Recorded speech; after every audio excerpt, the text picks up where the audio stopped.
It's Thursday, April 16th. Today on Your Morning Atlantic, 2 members of the Royal Canadian Navy are facing charges following the death of a sailor on a military boat that capsized in Halifax Harbor.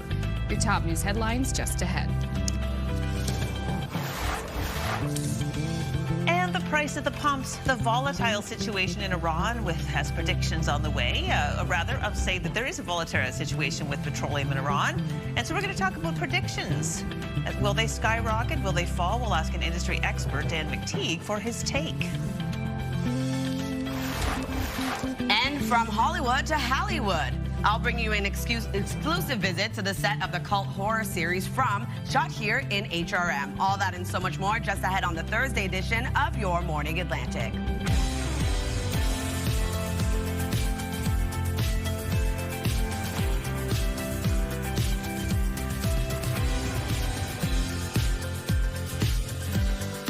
Well, good morning. 6:01 already on this Thursday, April 16th. So glad you could join us.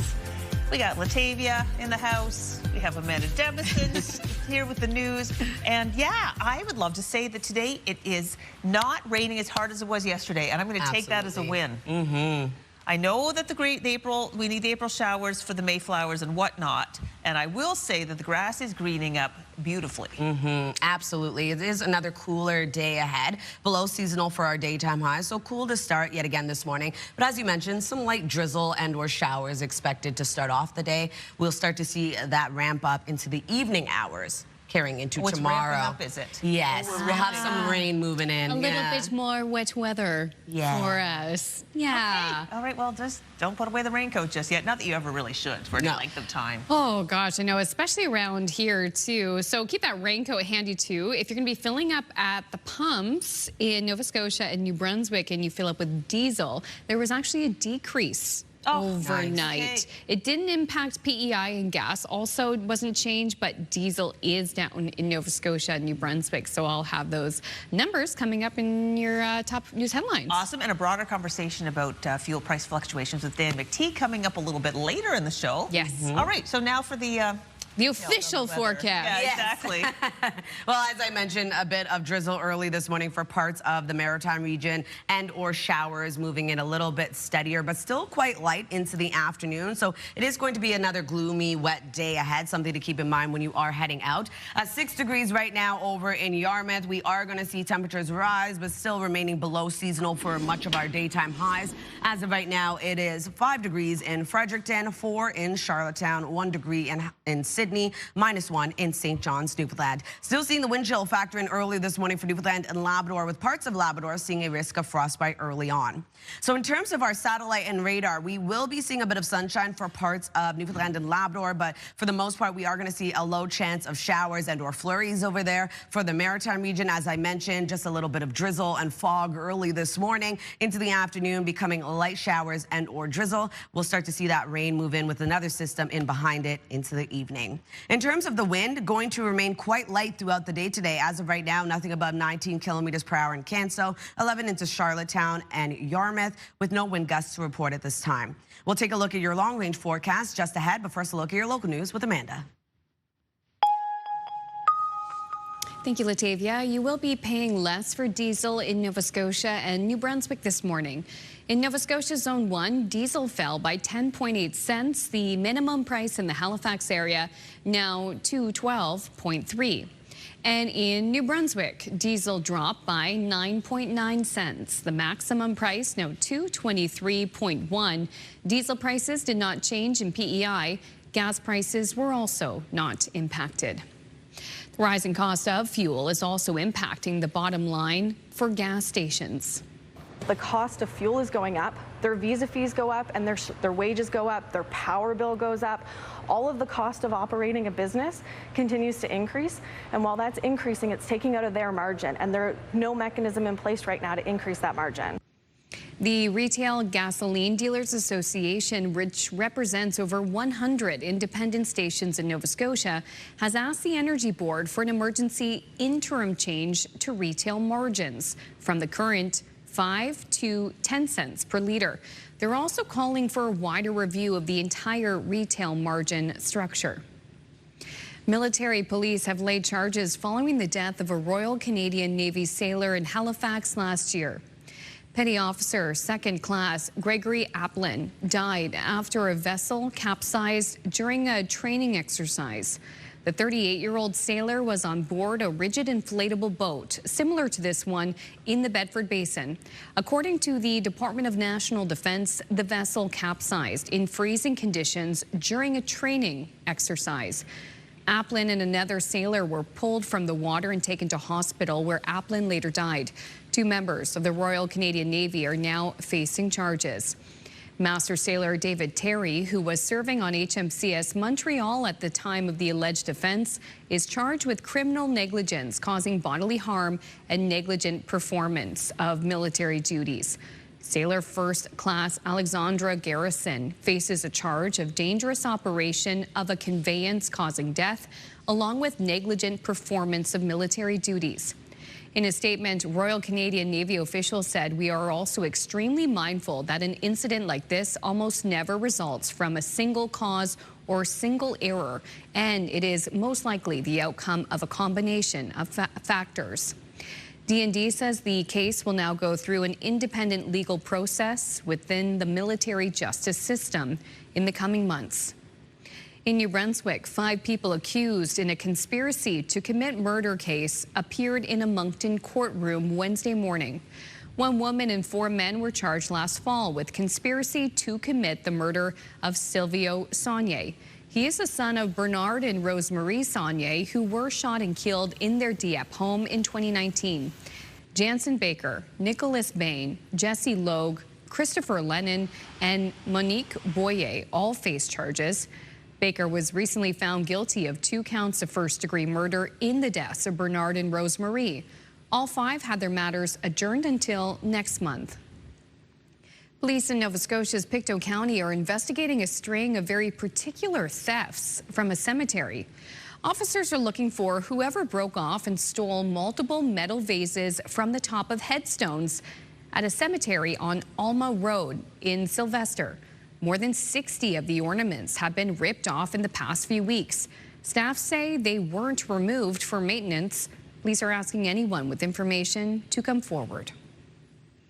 Now to recognition for those who helped raise close to $1 million for women's health in the Maritimes. We know that women's health matters. We know changes need to happen, and we know that change cannot wait. Sponsors of the 2024 Orchid Gala, which included CTV, were honored at the IWK Health Center. The gala raised more than $800,000 to purchase specialized equipment for the IWK's gynecology department. The IWK, they spent every cent, and it's made a huge difference. It's helped women who normally would have been on a longer waiting list going into the operating rooms. They're now going into recovery rooms because of these new pieces of equipment, and that's helped alleviate that list, and it's also helped the IWK get to people who need to be in the OR suites. Now, since the Orchid Women's Health Initiative's first event in 2023, the group has raised more than $3 million. That money has also helped fund a pelvic health suite in Dartmouth and a new robot for the QE2 to help with gynecological cancer surgeries. What a difference this group of women have made to improving the health of other women in the region. Literally saving lives. Exactly. Literally saving lives. It's an inspiring medical communities across the country. Yeah, glad they're getting recognition. All right, this is totally different but cool. In case you missed it, you can call this next story a brushstroke of luck for a Parisian man who was the lucky winner of a raffle for, guess what? A Picasso worth over $1 million. Yeah, a raffle? Yes. So this is how the raffle offered the chance to win the painting for a €100 ticket. And that's about $160 Canadian. So the work by the famed artist is titled Head of a Woman. It was painted in 1941. I think it's awesome. Even the way it's framed is so cool. I would have bought a ticket, but the raffle raised millions of dollars for Alzheimer's research. I don't know where they got the painting. Nice. But it's like, would you love to have that? Yeah? Yeah. That'd be cool. Amanda, you're not so sure. I mean, I don't know if it's for me. I wouldn't put it up in my house, but I would sell it. Really? Yeah. Oh, I would full on put that up in my house. I love it. Be a family heirloom. You know, it's Like it's just art is very subjective. Oh, yeah. I think it's so beautifully done. I love it. Semi reminds me of a clown, and I'm terrified of clowns. Well, fair. That's the only reason I wouldn't put it up in my house. Fair. I love But another it. Picasso, absolutely. Okay, I love that. Just it's the way that it's used. Just the kind of grays and blacks and whites. Just feel that's kind of I don't know. For some reason, it spoke to me, but I didn't win. It was a Parisian guy. He's a lucky winner. Boo. You know what? And you know what? The Alzheimer's for the research, that is fantastic. What a great idea. Yeah. So there you go. Okay, still ahead, we'll have your national and international news headlines on this Thursday morning, and Latavia has more details on the forecast and the wet weather we're going to get, when it's going to ease up, when we're going to get it again, because, well, April is the month of showers. We're going to take a live look now at Uptown St. John, taking a look at the harbor there. Very quiet there this morning. Forecast is next.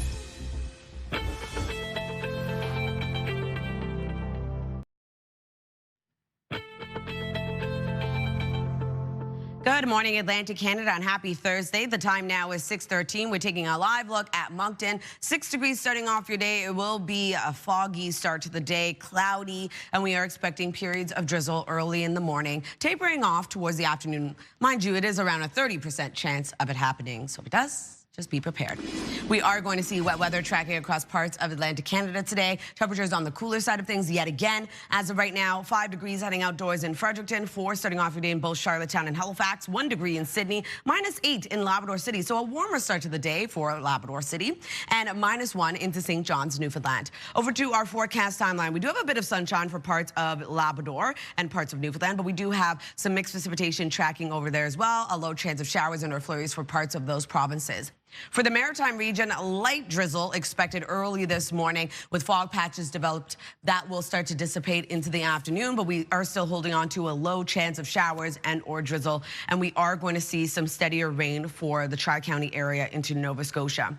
So into this evening, periods of rain continues across parts of the Maritime region. That will take us into our forecast for Friday. As you can see here, some steadier shower activity and or rain, and early Friday, rain starts off the day, but temperatures are actually going to warm up above seasonal for our daytime highs yet again. If you're wondering about snowfall totals, looking at around 2 to 10 centimeters of accumulation across Labrador. For Newfoundland, only seeing around 2 to 5 centimeters. And for our rainfall outlook, we are going to see around 2 to 10 millimeters across New Brunswick, Prince Edward Island, heaviest being for Yarmouth at around 10 to 20 millimeters expected. For Newfoundland, looking at around 2 to 5 millimeters. Over to our forecast today for New Brunswick, looking at drizzle and or showers, evening rain, daytime highs ranging from 6 to 13 degrees, and pretty light wind out of the southeast, only 15 kilometers per hour. Prince Edward Island looking at highs between 6 to 11 rather. We are going to see isolated drizzle start off the day, and then into the evening becoming steadier rain, wind 20 kilometers per hour expected. Cape Breton, eastern Nova Scotia, daytime highs between 4 to 13 degrees, isolated drizzle expected and or showers throughout the day, evening rain expected, and same thing goes for the rest of Nova Scotia, drizzle and or showers with evening rain. Daytime highs will range from 6 to 11 degrees. For Labrador City, looking at a high of 1 degree today, we do have a chance of flurries throughout the day, becoming steady snow into the overnight hours. 3 degrees for St. John's, Newfoundland, looking at mainly sunny skies. We do have freezing drizzle into the evening. So Friday's forecast, as I mentioned, temperatures rising. We will be seeing some sunny breaks for parts of New Brunswick. Still holding on to rain early in the morning, but that starts to clear out into the afternoon. We are going to see snow for parts of Labrador, and then for Newfoundland, looking at some shower activity. That's a look at your weather forecast. Going to throw things over to Amanda. Thank you, Latavia. The conflict in Iran has resulted in a public clash between the U.S. president and the Pope. La sécurité est une priorité. During a speech in the Central African country of Cameroon, he told the crowd that peace is threatened by the whims of the rich and powerful. While the Pope didn't take aim at Donald Trump directly, his statement came hours after Trump attacked him again on social media over his opposition to the Iran war. The U.S. president is also facing fresh backlash after posting an AI-generated image of Jesus embracing him. Comes 2 days after he deleted a similar picture that drew widespread anger for comparing himself to Jesus. The war in Iran is not only affecting oil prices, it's also causing issues with the world's supply of helium. The shortage could impact everything from the balloon industry to healthcare. CTV's Allison Bamford explains.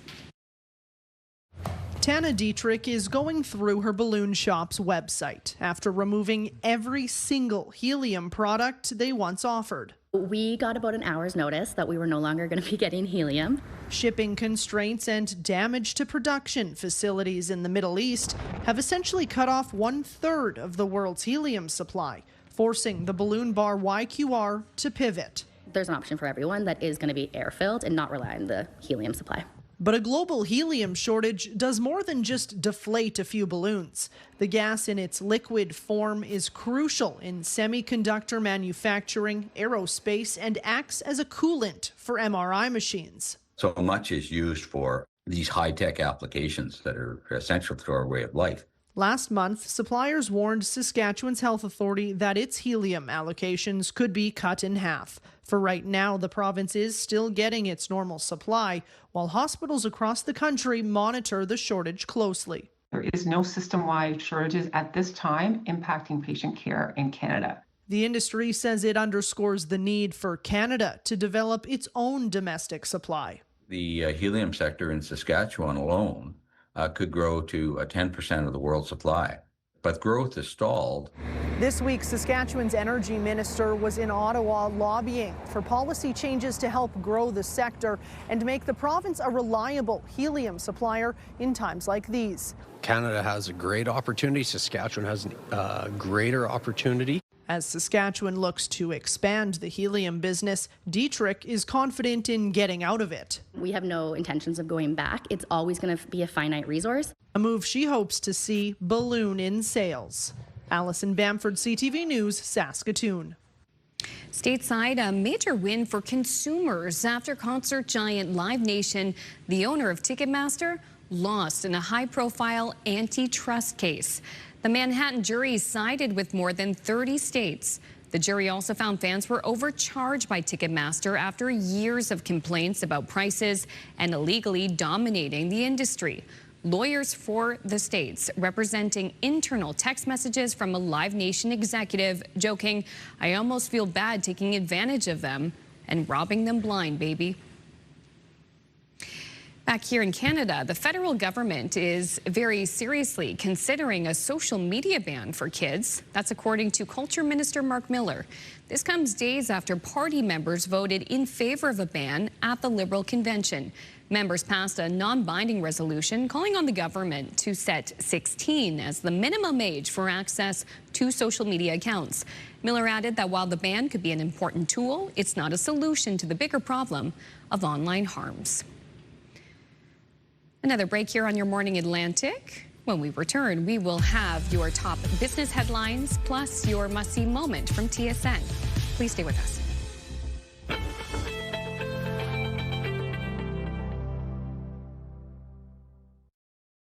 Move Mornings with Aaron and Peter. Weekday mornings on Move 100.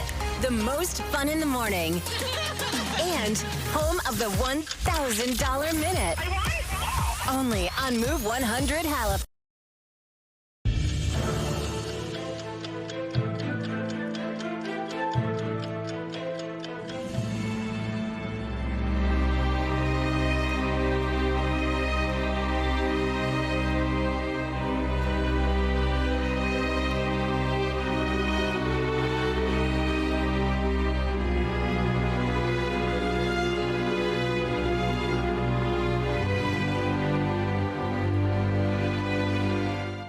Welcome back. It is 6:24 and time now to check in with our friends at TSN Sports Center for today's must-see moment. Hello there, Kara Wagland inside the Sports Center newsroom with your must-see moment from Wednesday. And for it, we are off to Champions League. Bayern Munich down 1 against Real Madrid. In the 89th minute, Luis Diaz working the give and go with Jamal Musiala. And he bends it from 20 yards out for a massive goal. An incredible finish by Diaz. Bayern added a 4th goal to cap off the win. For the first time since 2012 between the two clubs, it's Bayern eliminating Real Madrid. And Diaz earns your must-see moment from Wednesday. Coming up tonight on TSN, we got a little MLB on TSN as the Mariners visit the Padres. That gets underway at 8:30 p.m. Eastern on TSN 1, 4, and 5. That's all for now from Sports Center. Have a great day.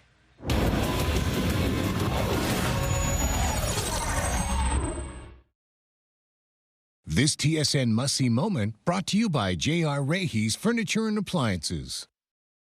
Now we'll take a look at your business headlines from our colleagues over at BNN.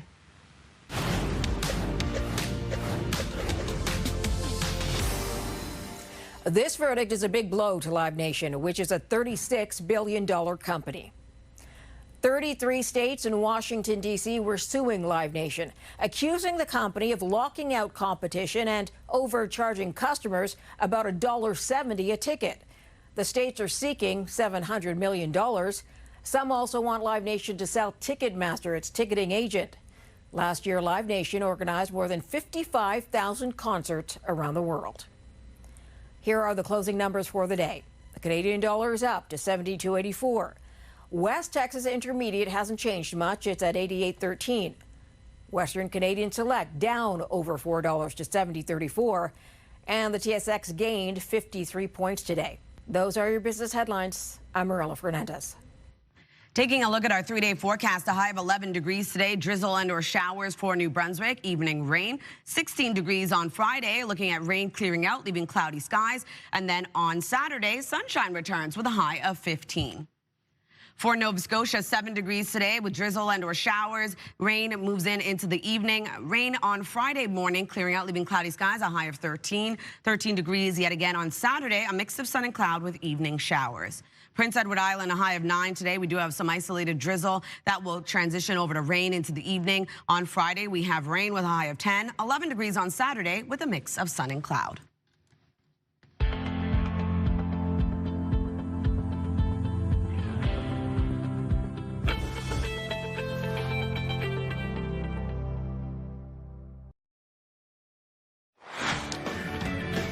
Just ahead of the Move Morning Chat, we're going to talk about who we'd induct into the Maritime Music Hall of Fame if one such thing existed. That's going to be in about 15 minutes on Your Morning Atlantic.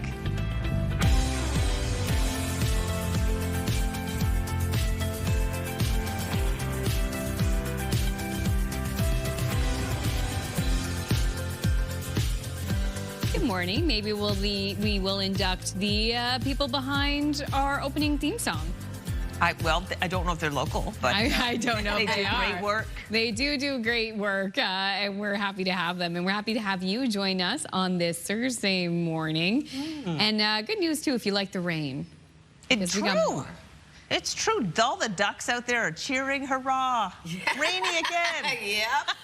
Oh, my goodness. So we are going to see another system in behind this one. This one quite light in its activity. Yeah. Showers and or drizzle for the Maritime region. Newfoundland, Labrador, a bit of flurry and or shower activity. But for the most part, we have rain into tonight. That's the big event that carries into Friday's forecast. You know what I did notice about the rain yesterday, which we haven't had so far? The worms were really out. Oh, yeah, first time for the spring season. Yeah. When I was at the bus stop picking up the little one, all the kids were very fascinated by all the worms. They're super important worms. I've heard, I don't know if this is true, that every single grain of dirt in the world has been, a worm has chewed that up and processed it. Like we rely on worms. Yeah, they're big, they're important. And to think the other day, people were eating dirt. That's right. Oh my gosh, yeah, we had video of that if you missed it, somewhere in Europe. In London. All right. Well, so it'd be more like mud in our region today. Yeah, that's true. Yeah. So just be prepared for a bit of shower activity for parts of the region early on. Here's a live look at St. John's, Newfoundland. That is not the case over there, though. -1 today, mainly sunny skies expected throughout the day today before you start to see freezing drizzle move in. So for our current temperatures, it is another cooler start to the day. Temperatures will rise into the afternoon, still remaining below seasonal for much of our daytime highs, though. 5 degrees in Fredericton, 3 starting off your day in Charlottetown with 4 in Halifax, 1 degree in Sydney. A warmer start to the day in Labrador City at -8 and -1 in St. John's, Newfoundland. Not seeing the wind chill really factor in for the Maritime region, though, this morning, but for Newfoundland and Labrador, it still remains a bit cooler, a risk of frostbite for parts of Labrador. Here's a look at our satellite and radar. As I mentioned, showers and or drizzle, a very low chance of it happening, looking at around a 30% chance, but it is going to remain in the forecast today, so something to keep in mind when you are heading out. In terms of the wind, though, very light for all 3 maritime provinces. Nothing above 17 kilometers per hour right now in Canso, 13 in Yarmouth, as well as Charlottetown, with no wind gusts to report at this time. We'll take another look at your long-range forecast just ahead, but first a look at your local news with Amanda. Thanks, Latavia. You'll be paying less for diesel in Nova Scotia and New Brunswick this morning. In Nova Scotia Zone 1, diesel fell by 10.8 cents. The minimum price in the Halifax area now $2.12.3. And in New Brunswick, diesel dropped by 9.9 cents. The maximum price now $2.23.1. Diesel prices did not change in PEI, and gas prices were also not impacted. Another expensive staple that's causing concern for many Maritimers is the price of milk.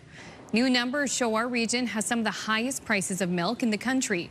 Prices have gone up about 5.5% since 2024. That's according to this year's Canadian Milk Report.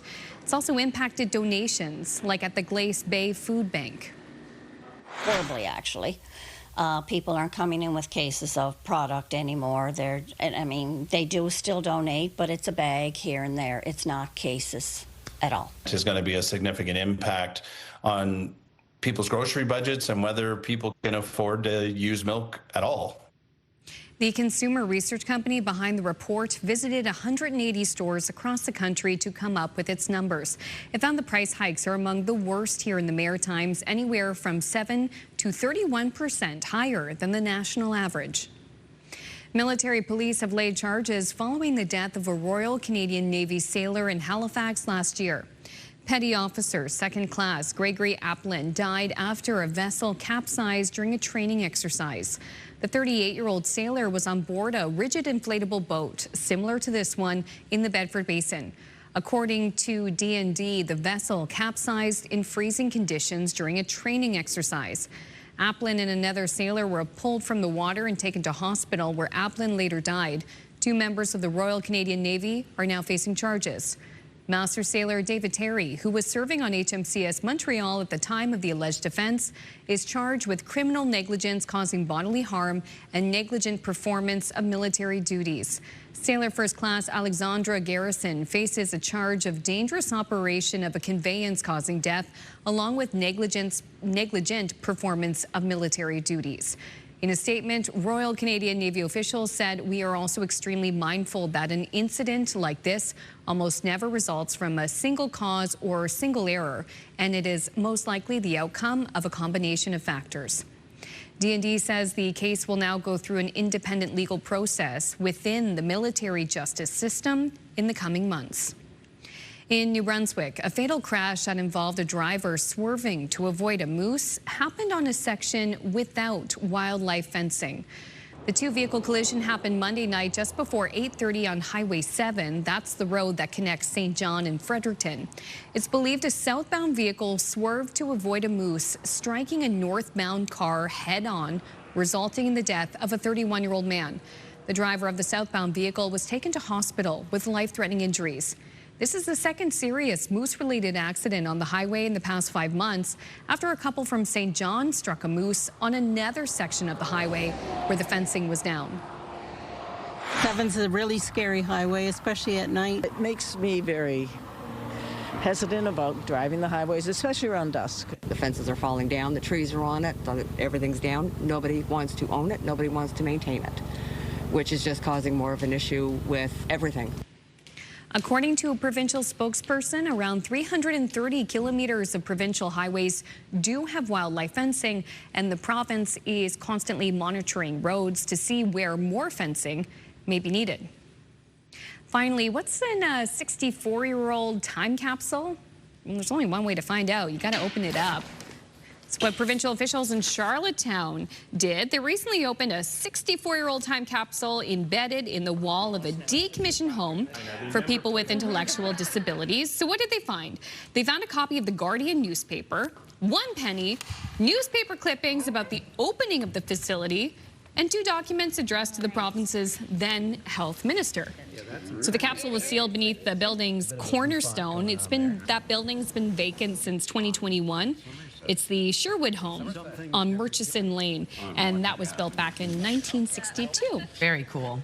Neato. Yeah, have you two ever done a time capsule? Have you ever created one? We did one in, like, I don't know, middle school or something. Middle school, yeah. I don't live there anymore, so I wouldn't have been there to open it. Someday, someday you'll Go there and see it. Yeah, I participated in one in this building that we This did. building? Yeah. CTV? CTV. What's in and there? I remember it was a photo of the crew at the time, that for sure. And I had only been here for a year or two, so this would have been like over 10 years ago. Wow, yeah. Yeah, but we did a big group photo. I think we put a couple show rundowns, which is like a prints of paper that we print that's basically got like a rundown of the show of like what we have planned.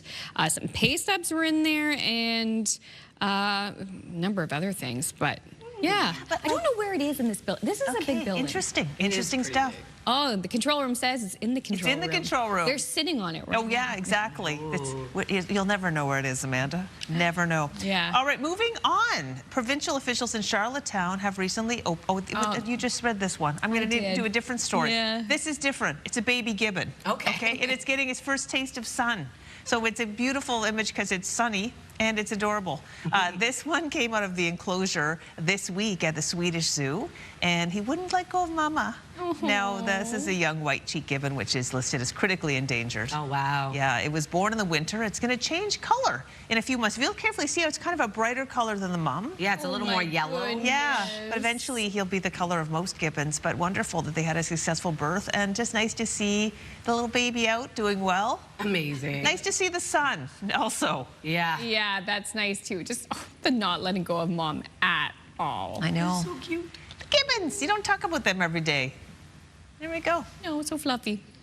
Okay, still ahead on the show, we'll have your entertainment headlines, but before that, the Move Morning Chat. Today we want to know, who would you like to see in a Maritime Music Hall of Fame? This is one of the guests we had on the show yesterday, Adam Baldwin. We'll have that conversation after the forecast next.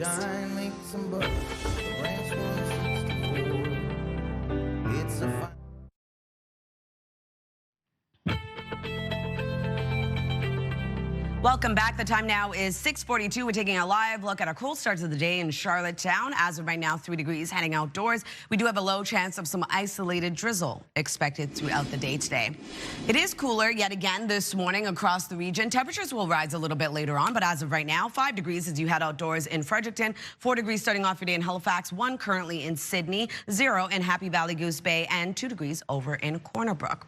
Over to our forecast timeline, a bit of flurry activity expected for parts of Newfoundland and Labrador, looking at a chance of showers as well. But for the most part, seeing a bit of sunshine across parts of Labrador, and then a very cloudy, foggy start to the Maritime region. We are going to see a low chance of showers and or drizzle, especially into the afternoon. And we are going to see that transition over to steadier rain into the evening hours. That will take us into Friday morning. We are going to see a warmer day ahead. Daytime highs will be above seasonal.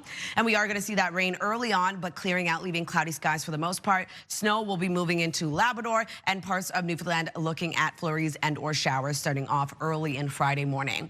If you're wondering about snowfall totals, looking at around 2 to 10 centimeters of accumulation for Labrador, only 2 to 5 centimeters of accumulation for St. Anthony. And for our rainfall outlook, we are going to see around 2 to 10 millimeters expected for New Brunswick and Prince Edward Island, heaviest being into Yarmouth at around 10 to 20 millimeters. For Newfoundland, only seeing around 2 to 5 millimeters.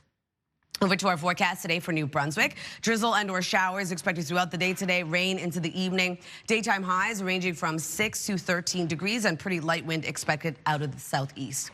Prince Edward Island, highs between 6 to 11. Isolated drizzle expected throughout the day, transitioning over to rain into the evening. Wind out of the southeast, 20 kilometers per hour. For Cape Breton, eastern Nova Scotia, daytime highs will range from 4 to 13 degrees. Isolated drizzle expected throughout your day. Rain into the evening. Same thing goes for the rest of Nova Scotia. Drizzle and or showers with evening rain. Daytime highs between 6 to 11 and pretty light wind as well.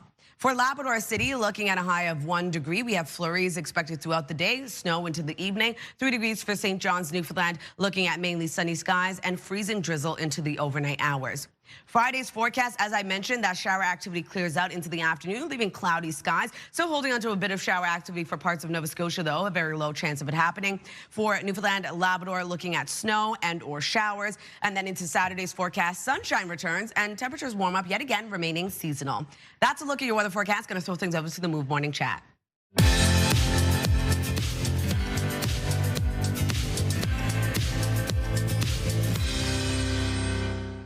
That music means the Move Morning Chat. And for today's chat, we're going to start with the singer in the group. Peter, what's the topic today?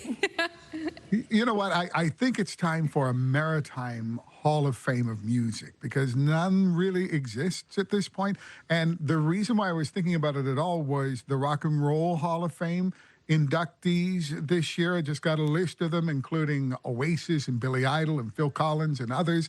And I was thinking, yeah, there are individual Hall of Fames in the Maritime provinces, but mostly they're for country music and just something to encompass all of the music of the Maritimes. So, who would you put in the Maritime Music Hall of Fame? So, if I may start, I think we should go quite a piece back to some of the first Maritime artists who ever got any kind of international attention. I'm thinking Hank Snow from Nova Scotia. I'm thinking Wilf Carter from New Brunswick. These are folks who, they were pretty famous back in their day. Hank Snow actually was managed by Colonel Tom Parker, the same person who managed Elvis Presley. So yeah, they were getting a lot of attention. Wow. It's pretty amazing. Yeah. Okay, I'm going to go with somebody who's a little bit like playing music right now. And actually, I saw that he was a guest on your guys' show this week, and I'm picking Adam Baldwin. Knew it. I love Adam Baldwin. I think he is an incredible poet. His music tells a story. He just got off a huge tour with Blue Rodeo, and I went and saw him open for Blue Rodeo, and everybody just loved him so much. He also wrote a song that's so near and dear to my heart about an old radio mentor I had, Wayne Harrett, who is no longer around. And he wrote a song called The Voice of Eastern Passage, which makes me cry every time I hear it. I have a set list from a very small, intimate show that he did around Christmas time a couple years ago back, just framed in my kitchen. I love Adam Baldwin. So that's who I'm nominating for the Maritime Music Hall of Fame. Great choice. He's also very funny. For me, I'm going to take it to Cape Breton. Okay. And if I know Cape Breton has a music hall of Fame, but you gotta go with the Rankins, the Mull River Shuffle, especially Heather Rankin as well. I love her voice, love that music too. The soundtrack of the early 90s, and it is still good to this day. All the Rankin music. It gets you excited. You hear it when you go to a pub downtown too. Nothing like the Rankins. So proud that they're from Atlantic Canada, especially from Cape Breton. Okay, so I have kind of a wide range. So Matt Mays is like one of my faves. Well, we have so many wonderful artists here in the Maritime. So if we were to make like an all-around Maritime Hall of Fame, not just Acadian, not just folk, like all of it, we're putting that question to our viewers. Who would you put into the Maritime Music Hall of Fame? Send us a text at 10400. Let us know your favorite Maritime artist, and we will share your answers a little later. The #1 morning show in Halifax. Turk, Megan, and Amateur Alex. And home to the biggest artists. Halifax's #1 hit music station. 101.3 Virgin Radio.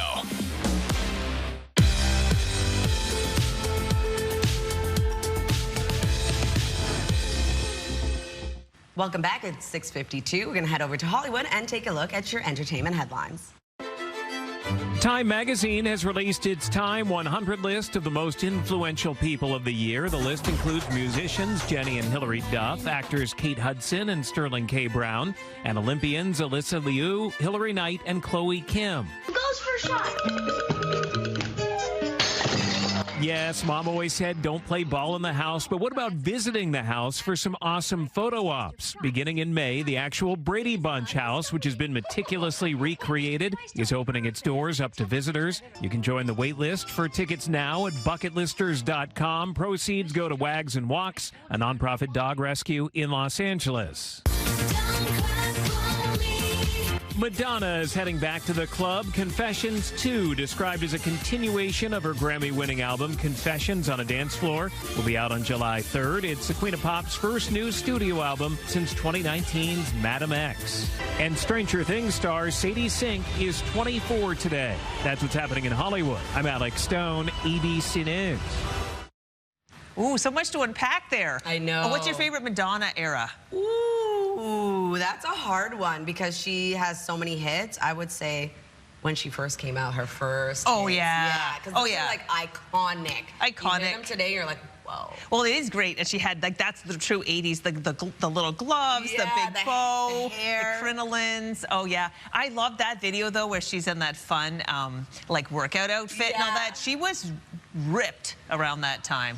That was a good era as well. Ray of Light.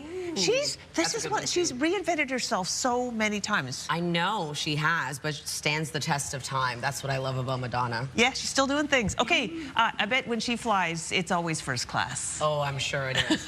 Well, we're talking about first class because Air Canada is introducing a new cabins that it says will change passengers' air travel experience. But do travelers actually want to pay more money for the upgrades? Yeah, well, time will tell on that. But CTV's Genevieve Beauchemin takes us on a tour of the new look cabins. We're bringing the beauty of Canada to the sky. Air Canada is calling it the most significant cabin redesign in its 90-year history. Passengers will catch a ride in the upgraded interiors, including the luxury of some lie-flat seats on long-haul flights. This aboard the company's new Airbus A321 XLR and Boeing 787-10 aircraft. The rollout will begin this summer, and all cabins will eventually see upgrades. We've got 93 brand new aircraft on order. And the last time we came out with a new interior was about 10 years ago. And the airline is borrowing from the national anthem and naming the project Glowing Hearted, leaning into Canadian themes. The comfy seat, big screens, larger overhead bins are a big investment, and the airline will no doubt need to pass on costs to travelers. So it's not that those seats necessarily will cost more because of this, but we'll have more premium seats, which is really good for our business. Still, it could squeeze out lower-cost seats, but analysts say the market is split between low-cost carriers and luxury brands, and Air Canada is finding its niche on some aircraft. People are buying premium services. They're buying the premium tickets. So, I think they're kind of figuring out that, the cattle call that we have in the back of the bus is something that they want to stay away from. Privacy wings, big screens. Some frequent flyers say paying extra for extra luxury is the future of flying. If you got a little bit more comfort and you're going to go that way, then yeah, that's the way you go. Well, it just depends on what kind of budget you're on. Yeah, I can't afford first class or business. Air Canada calls it a reimagined travel experience, and some analysts say the overhaul was long overdue. Genevieve Beauchemin, CTV News, Montreal. Taking a look at our 3-day forecast, 11 degrees today in New Brunswick. Drizzle and or showers today with evening rain, a high of 16 on Friday. Rain will clear out, leaving cloudy skies. 15 degrees on Saturday with a mix of sun and cloud. So for Nova Scotia, looking at drizzle and or showers, evening rain with a high of 7, warming up to 13 on Friday. Rain will clear, leaving cloudy skies. Sunshine returns in the forecast on Saturday with a high of 13. We do have showers for parts of the province into the evening. Prince Edward Island, 9 degrees today. Isolated drizzle transitions over to rain into the evening. 10 degrees on Friday. Rain clearing out, leaving cloudy skies. Sunshine on Saturday with a high of 11. It's Thursday, April 16th. Today on Your Morning Atlantic, 2 members of the Royal Canadian Navy are facing charges following the death of a sailor on a military boat that capsized in Halifax Harbor. Your top news headlines just ahead. And pain at the pumps. The war in Iran continues to wreak havoc on global oil prices. We'll speak with an industry expert, Dan McTeague, in fact, about where he thinks gas is going next. Those stories and more coming up in this half hour of Your Morning Atlantic.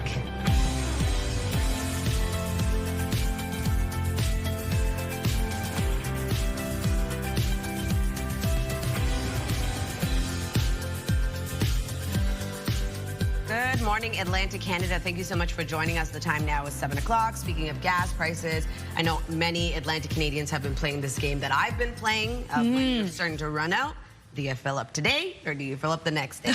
We usually play this game, but now it's higher stakes. Yeah, it is. We have one friend, she'll say, guess what it's at today when you fill her up? And you got to fill her up all the way, and just seeing how high it can get now. Yeah. Oh, boy. Oh, gosh, filled fuel oil tank. I think it was last week, and yeah, it was like, it felt like it was close. It was definitely almost double, like at least 30 or 40% higher than it was when I filled it up. A couple weeks earlier. Like, yeah, it was. Anyway, these are sign of the times. It's costs everywhere, super duper high. Absolutely, everyone's feeling the strain right now. Yeah. But in terms of the weather, I'm not feeling a strain per se. The temperatures are rising, and that's something where most people are welcoming, Yeah, we're happy that tomorrow will be a much warmer day ahead. Today a bit cooler, but we will be seeing below seasonal daytime highs, but still warming up from right now. It is 4 degrees over in Antigonish. You can see it is a cloudy start to the day, foggy as well for much of the region, and a bit of a wet start as well. 5 degrees right now in Fredericton, 4 in Charlottetown and Halifax, 1 degree in Sydney, -1 in St. John's, Newfoundland. Sorry, I took a deep breath there. Anyways, for the wind chill, for Newfoundland and Labrador, it is factoring in early this morning, a bit cooler, a risk of frostbite for parts of Labrador. In terms of our satellite and radar, we do have a cloudy, foggy start to the day, a bit of sunshine for parts of Newfoundland and Labrador. Other than that, though, we do have showers and drizzle tracking across parts of the Maritime region, a low chance of it happening, though. And in terms of the wind, will remain quite light across all 3 Maritime provinces, nothing above 17 kilometers per hour in Canso and Charlottetown, 11 into Edmonton, 13 in Yarmouth. No wind gusts to report. We'll take another look at your forecast just ahead, but first a look at your local news with Amanda. Thanks, Latavia. New this morning, part of the eastbound lane of Route 1 near Newidgewok in New Brunswick has reopened. In an overnight social media post, New Brunswick EMO says one eastbound lane is now back in business. They're asking drivers to reduce their speed and keep an eye out for highway signage at the cleanup site. Now, the highway was closed after a double-long oil tanker rolled over last Wednesday and spilled an estimated 36,000 liters of fuel. A detour has been in place ever since for the cleanup. You'll be paying less for diesel in Nova Scotia and New Brunswick this morning. In Nova Scotia Zone 1, diesel fell by 10.8 cents. The minimum price in the Halifax area, now $2.12.3. And in New Brunswick, diesel dropped by 9.9 cents. The maximum price now $2.23.1. Diesel prices did not change in PEI. Gas prices were also not impacted. Meantime, the rising cost of fuel is impacting the bottom line for gas stations. The cost of fuel is going up, their visa fees go up, and their wages go up, their power bill goes up.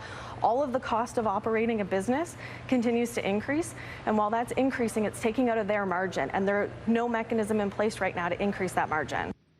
The Retail Gasoline Dealers Association, which represents over 100 independent stations in Nova Scotia, has asked the Energy Board for an emergency interim change to retail margins from the current 5 to 10 cents per litre.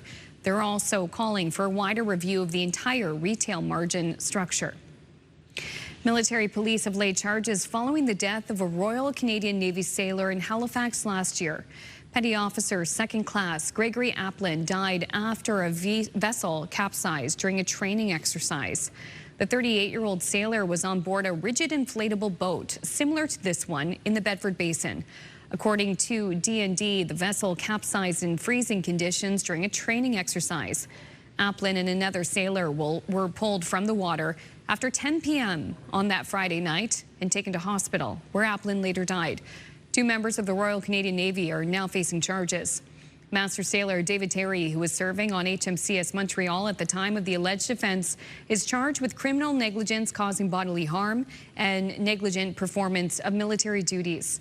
Sailor First Class Alexandra Garrison faces a charge of dangerous operation of a conveyance causing death, along with negligent performance of military duties.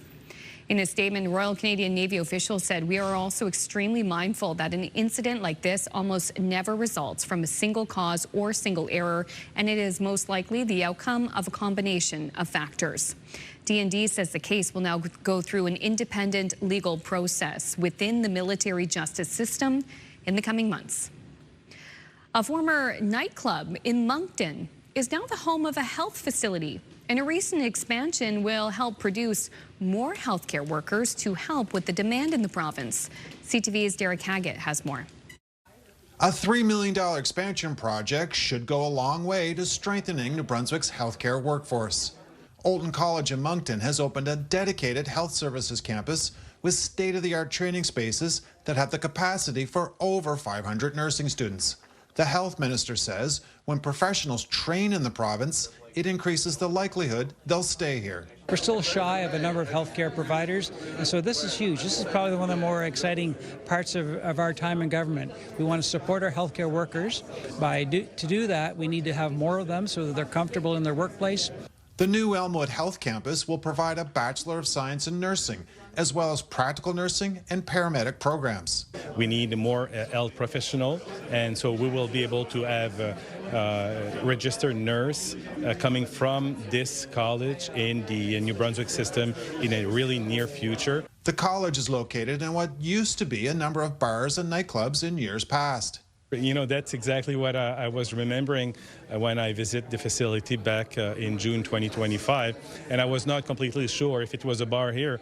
Using the facility now to be able to train people, having bachelor offers, and different courses, it's amazing. The simulation labs mirror real-world environments, allowing students to gain experience in hospital-like settings. Derek Haggett, CTV News, Moncton. You never know what could become of an old bar. Fun fact, they kept the dance floor. No, I'm just kidding. That would be fun. That would be great. That would be fun. You know, for breaks and whatnot, but no, that is not true. This is true, according to research anyway. In Brazil, they've identified a new 230-million-year-old reptile species with a parrot-like beak. Ooh. Check it out. Well, this is the skull. A team of university researchers have done extensive studies on this skull unearthed in Brazil in 2020. It belongs to a reptile that belongs to a group known as the rhinoceros, and it's estimated that they were just about 1 meter long with distinctive pointed beak-like features, and that beak was used, there it is, used for cutting plants and digging for roots. Yeah, I wish we could get, there we go, profile. See, that's like an actual little beak. Preparing the fossil took more than 6 months, and researchers carefully removed sediment from the skull's delicate tooth region, which they say holds the key that they need to identify the species. And interestingly, this is the cool thing, they found a very similar species, specimen rather, in Scotland that they think is the same species, which kind of gets back to that old, you know, when the Earth, all those plates broke apart. You know, back in that long time ago. That is very cool. And thank you for that rendering, because I couldn't. You couldn't picture the creature, yeah. No. So I don't know if that, like, we'll have to, I guess it's bone, that little beak bit. What if they use the same, like, tools as the dental hygienists? You know? They do. Or in the little old, just old paintbrushes and stuff like that. Yeah. Okay, still ahead this half hour, we'll have your national news headlines, but first it's the latest look at the Thursday forecast. We'll take a live look at Western Newfoundland this morning. This is a spot where you can still see snow in April. A lot of us getting wet weather, though. Details next.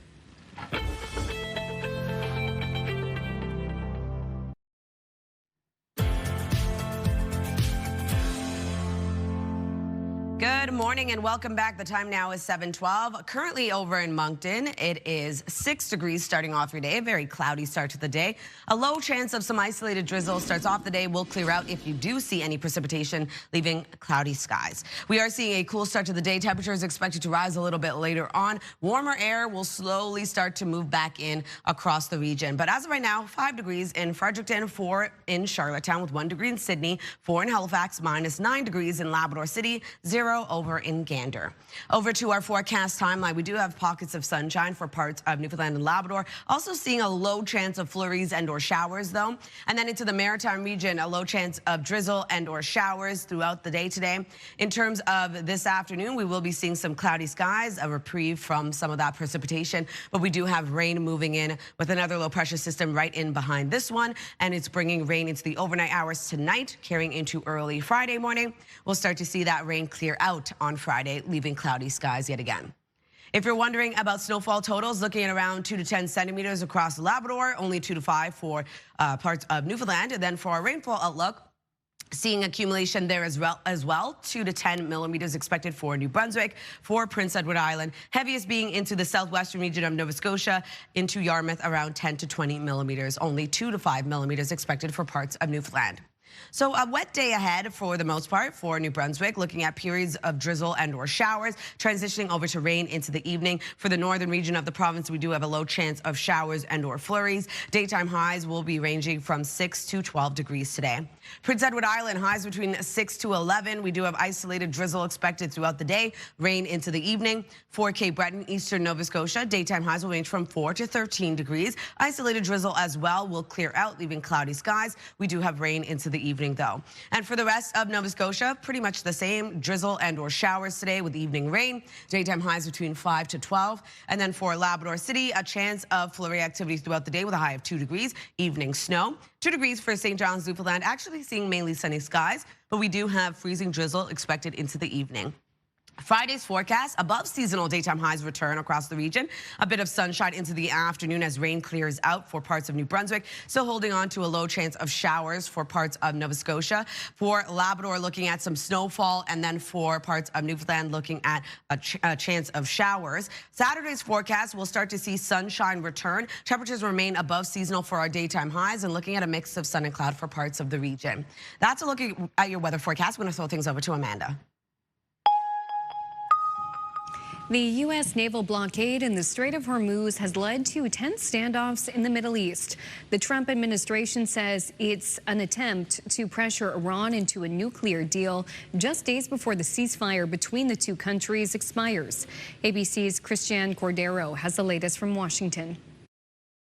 Today, tension is swelling at sea with the U.S. Navy blocking traffic into and out of Iranian ports, issuing warnings like this one, telling ships in the region to turn around. If you do not comply with this blockade, we will use force. The whole of the United States Navy is ready to force compliance. Now, among the latest ships to retreat, an Iranian-flagged cargo vessel that tried to evade the blockade, according to U.S. Central Command, which says 0 ships have broken through since the blockade started on Monday. The military presence in and around Iran is expected to increase in the coming days, with 10,000 more troops headed to the region, despite President Trump suggesting the war may soon be over. I think it's close to over, yeah. I mean, I view it as very close to over. Trump has hinted at a second round of negotiations between the U.S. and Iran this week. The ceasefire between the two countries expires next week. And yesterday, the Senate took up a vote on a war powers resolution meant to limit the president's power on future military action without congressional approval.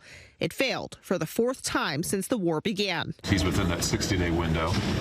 And my hope is by the time we reach the end of that 60 days, this conflict will be over. American families are living with the consequences when they pay for the gasoline at record prices. It's time for us to have a meaningful debate, a constitutional debate, as to whether or not we're going to continue this war in Iran. The Wall Street Journal reports the Pentagon has been in talks with General Motors and Ford about helping produce weapons and other military supplies. The goal is to tap into the company's workforce and factory capacity. The discussions reportedly began before the war with Iran. Christiane Cordero, ABC News, Washington. And we're going to keep the conversation about energy and the price of gas and diesel going. When we return, we'll have a petroleum analyst join Crystal to talk about the rising price of gas and diesel in our region and around the globe. That's coming up on the other side of this break. Please stay with us.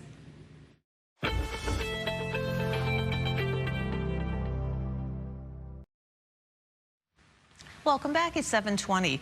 Now, gas prices in our region and across North America continue to fluctuate due to the war in Iran. While we haven't seen any huge jumps in recent days and even a few decreases, the cost to fill the tank is still a whole lot higher than before the conflict started. Joining us now to talk about where prices are going and what the suspension of the fuel tax means for the average person, we're once again joined by Dan McTeague, president of the Canadian for Affordable Energy. So good morning, Dan. Great to see you again. Good morning. Thanks for having me, and perhaps a little smile on my face as prices have come down a little bit, at least, Crystal.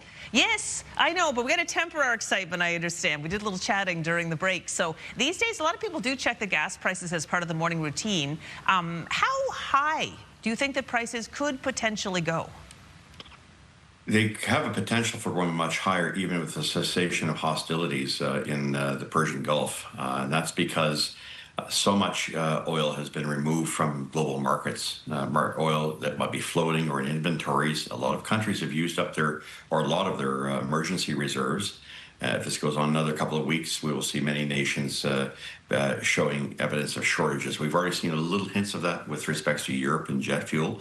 But the other shoe to drop will eventually be, as long as it takes much higher prices to encourage many to try to get product back on the markets, especially given that the Middle East may be out of operation for quite some time. I say that because there's been damage done to the oil fields, there's been damage done to their liquid natural gas plants, their refineries. There's been this back and forth that's going to leave a lot of those regions out of their ability to get back up and producing again to the level that they were for another couple of months. And then it takes 2 to 3 months for those big vessels you see here on the screen to make their way halfway around the world to pick up and then deliver. So we're talking about a major lag time. This is a supply shock, Crystal. Supply shocks are extraordinarily hard to fix, and they will take some time. In that period of time, we could see prices go up, especially as other nations come scrambling, looking here in North America for spare barrels of oil. All right, so we're talking over the course of months, and not weeks. Okay. All right. Well, we have the suspension of the federal fuel tax that's happening on Monday. How is this going to impact the average consumer? Well, you would see here in Atlantic Canada, prices would drop 11.4, 11.5 cents a litre, depending on the HST. Remember, the tax is applied to the tax. So that would probably see a fairly decent decrease, except we have one little problem along the way. This weekend, we're switching over from winter to summer blend gasoline. That's a thing. It's been happening for more than 40 years since I've been doing it, certainly. And in that period, what you see is we have to put additives into gasoline that stabilize it during summer. As temperatures go up, you don't want these things evaporating or going into the environment. During the winter, we put butane in gasoline. It's a lot cheaper than alkylation or alkylates, which we use during summer. Bottom line, that 11 cents is probably going to be more like 6 cents. And I'm looking at markets this morning. It looks like oil's back up again, and gasoline is maybe moving up. We might lose 2 cents. On that front, in terms of a higher price by the weekend, and we may also see that the implementation of that 5 cents. So the net benefit will be Monday morning, maybe a 6 or 7 cent decrease. And I'm hoping the utilities boards of all the provinces are up and early Monday morning to make sure that those prices are in fact allowed by gas stations across Atlantic Canada. All right, so in a nutshell, what you're saying is even though we will be getting a break on the tax with the new summer gas being more expensive, and then, of course, with global market fluctuations, we won't notice a huge difference right away. That's right. 3 steps forward, 2 steps back. So you're going to get a bit of a break. But given the volatility in the markets, Crystal, it's going up and down every single day. Very hard Newfoundland changed its way in which it predicts prices or which it offers prices. It's doing it every day rather than trying to find a formula that stretches over 7 days. That's going to help consumers, and I'm hoping the other provinces here in Atlantic Canada, their utilities boards do the same. At least that'll give people a bit of a heads up as to when prices are going to change, and they can anticipate these things better as we go for a very, very turbulent time between now and midsummer on energy prices. Okay, you say midsummer. Do you think that there's a chance prices could go down on all sort of fuel products? For example, could we get a break by next winter? Could fuel oil go down again? Well, I think next winter we're going to be fine, and after September 15th, even better, because we will see the switch back to winter gasoline. But that is the end of the pause on the excise tax, because it then goes back up that 10 cents plus HST. So, the scenario is not a great one. I think we're in a period of very high energy prices. We've lived through a period where oil and energy prices were relatively calm and stable, and the only real adjustments were governments imposing taxes or carbon taxes on fuel. We still have one, by the way, 7 cents a litre at the federal level. It's the second carbon tax, the clean fuel standard. But I think we're now in a very strange period where for many years we've sort of said, oil doesn't matter, we're walking away from it. Now everyone's realizing it's extraordinarily important, whether we like it or not. And it's going to be around for a very long time. The fact that countries like Canada with massive reserves aren't able to really step up to the plate doesn't just hurt the rest of the world in terms of our ability to bring these things to market. It hurts the Canadian dollar. It takes 138 pennies to buy a US dollar. Crystal, that adds 36 cents a litre to the price of gasoline here in the Maritimes. Well, Dan, even has lots to chew on. Thank you so much for your thoughts this morning. Great to be here. Thanks for having me, Crystal. Our pleasure. All right, we're going to turn our attention over to Latavia with a 3-day. Thanks, Crystal. Starting off in New Brunswick, a high of 11 degrees today. A chance of drizzle and or showers. Transitions over to steady rain into the evening. 16 degrees on Friday. Rain will clear, leaving cloudy skies, but sunshine returns in the forecast on Saturday with a high of 15. Nova Scotia is looking at a high of 7 today. Periods of drizzle and or showers. Transitions over to rain into the evening. 13 degrees on Friday. Rain will clear, leaving cloudy skies. Sunshine returns in the forecast on Saturday with a high of 13 yet again. Evening showers. For Prince Edward Island, 9 degrees with isolated drizzle. That will transition over to rain into the evening. Rain clears on Friday, leaving cloudy skies at a high of 10. 11 degrees on Saturday with a mix of sun and cloud.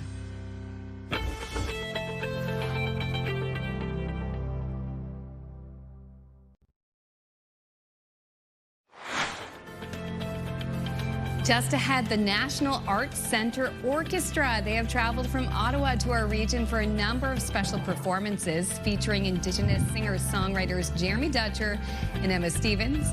They join us to talk about the show and what it was like to perform in Eskasoni. That's in 15 minutes here on the Thursday edition of Your Morning Atlantic.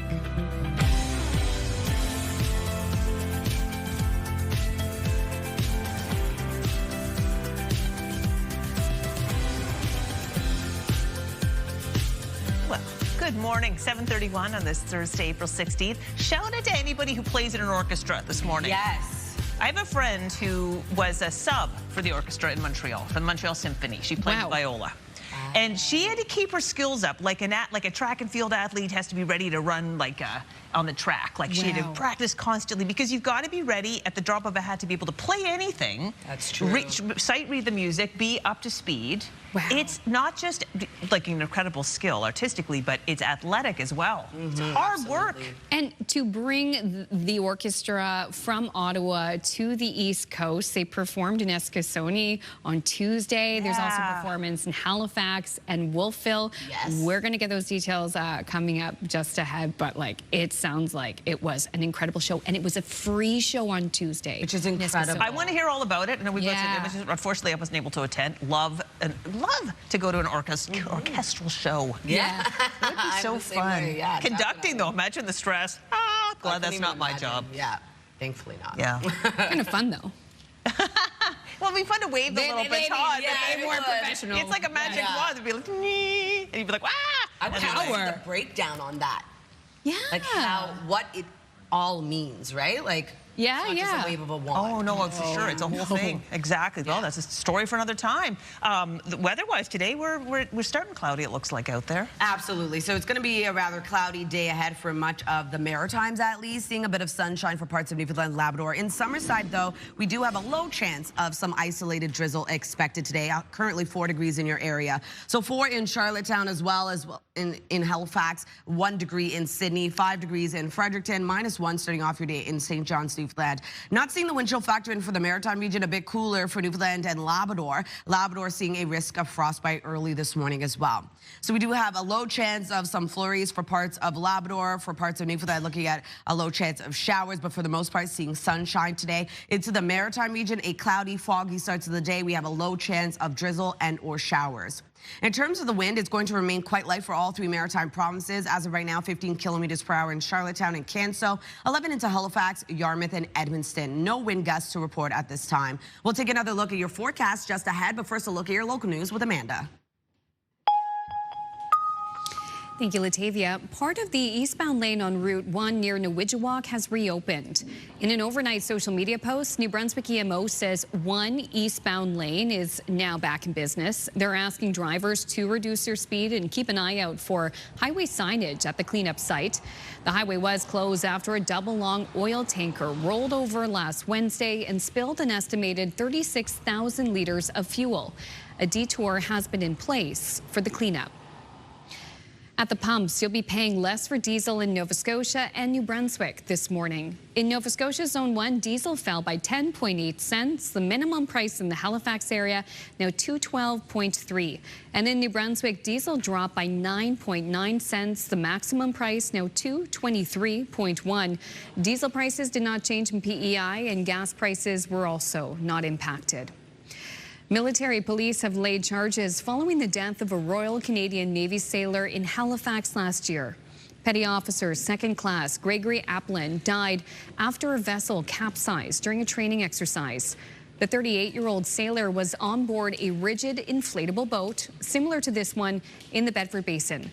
According to D&D, the vessel capsized in freezing conditions during a training exercise. Applin and another sailor were pulled from the water after 10 p.m. on that Friday night and taken to hospital, where Applin later died. 2 members of the Royal Canadian Navy are now facing charges. Master Sailor David Terry, who was serving on HMCS Montreal at the time of the alleged offense, is charged with criminal negligence causing bodily harm and negligent performance of military duties. Sailor First Class Alexandra Garrison faces a charge of dangerous operation of a conveyance causing death, along with negligent performance of military duties. In a statement, Royal Canadian Navy officials said, "We are also extremely mindful that an incident like this almost never results from a single cause or single error, and it is most likely the outcome of a combination of factors." D&D says the case will now go through an independent legal process within the military justice system in the coming months. Bars and restaurants where you lock your phone away, they've started to pop up around the United States, but is this something we could ever see here in the Maritimes? CTV's Emma Convey dials in to the conversation. This restaurant in Halifax dishes out everything from comfort food to East Coast staples. They love being a meeting place for their customers. I would love for them not to use their phones because I want people to connect with each other when they're sitting down having food. So I prefer if I don't see it, but again, in this day and age, everything's on the phone. That's not to say they would ban cell phone use altogether, a practice some restaurants in the United States are trying out, where customers are asked to lock them away before entering. A lot of our people are super against it, with their kids using it while we're all having dinner. So for that reason, I think there might be some places that will imply that, but I don't think it's going to be super, it's not going to take over the industry. This etiquette expert explains cell phones are not part of the play setting. It's rude to use them while dining. Basically, you're saying this, whatever is on my telephone or my tablet, my iPad is more important than you that is here with me. The digital detox isn't happening in Nova Scotia, at least yet. We haven't seen any restaurants that are doing even like a phone-free hour or shutting down phones completely. I think where restaurants are struggling, they're certainly not going to be giving people a reason that they don't want to go out. Some places have taken measures to prevent prolonged stays. We've heard of restaurants or cafes that limit the amount of time people are staying if they're going to work, particularly if they're taking up space and not purchasing more food. Whatever the case, restaurants are encouraged to give their customers a heads up. And if a restaurant chose to ban it, I don't think that's a problem, but I probably wouldn't go to that restaurant. But Nova Scotia diners won't have to worry anytime soon, since it's not even on the table here. Emma Convey, CTV News, Halifax. Thank you, Emma. I know I do make an effort to not have my phone out when I'm at a restaurant.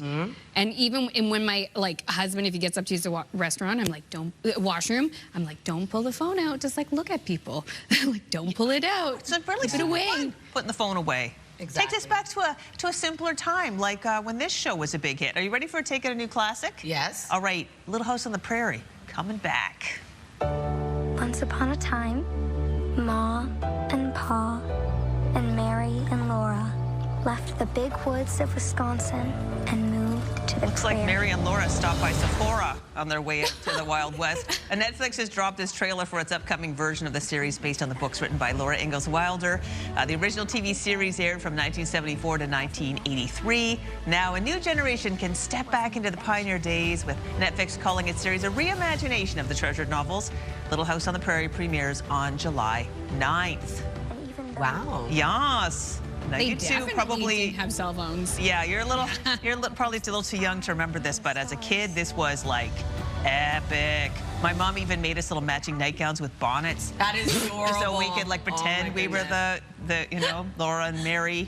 Oh my gosh. So cute. Oh, yeah. I've actually never seen Little House on the I haven't Prairie. watched it either, yeah. But I've heard great things, obviously. Yeah, it was very fun. It was wholesome family TV, but very much, like, if you will, grittier than that. Like, it was more realistic. Yeah. It wasn't so much a romantic sweeping. Yeah, I played the Oregon Trail, but... What does that mean? Oh my gosh, the old computer game from the 90s. Oh, yeah? You die of dysentery all the time. Yeah. Wow. Well, it's not that gritty. Yeah. But, it's cool. You should go check it out. Just go on YouTube, check out some old Little House on the Prairie before the new one comes, just so you have some cultural context. And I'll show you the old computer game. And if you look at Laura, played by Melissa Gilbert, young, it's like shockingly how much she looks like what I looked like when I was a little girl. Wow. Yeah, it's crazy. We'll need a side by side. Crazy. All right, let's do a reminder about the Move Morning Chat. So many talented East Coast musicians here, and we have different Hall of Fames, but we don't really have like a Maritime Music Hall of Fame. So we're just asking, who would you put in the Maritime Music Hall of Fame? Send us a text at 10400. Crystal, who would you put in? Ooh, Jeremy Dutcher and Emma Stevens. Well, you know what? They're coming up next. They are coming up next. We're gonna have the forecast, and we're gonna talk about their performance with the National Arts Centre Orchestra. They're on tour. They're here from Ontario. They're gonna tell us about their latest show in Eskasoni and the projects that they have coming up here and the performances in Nova Scotia. That conversation is coming up after the break.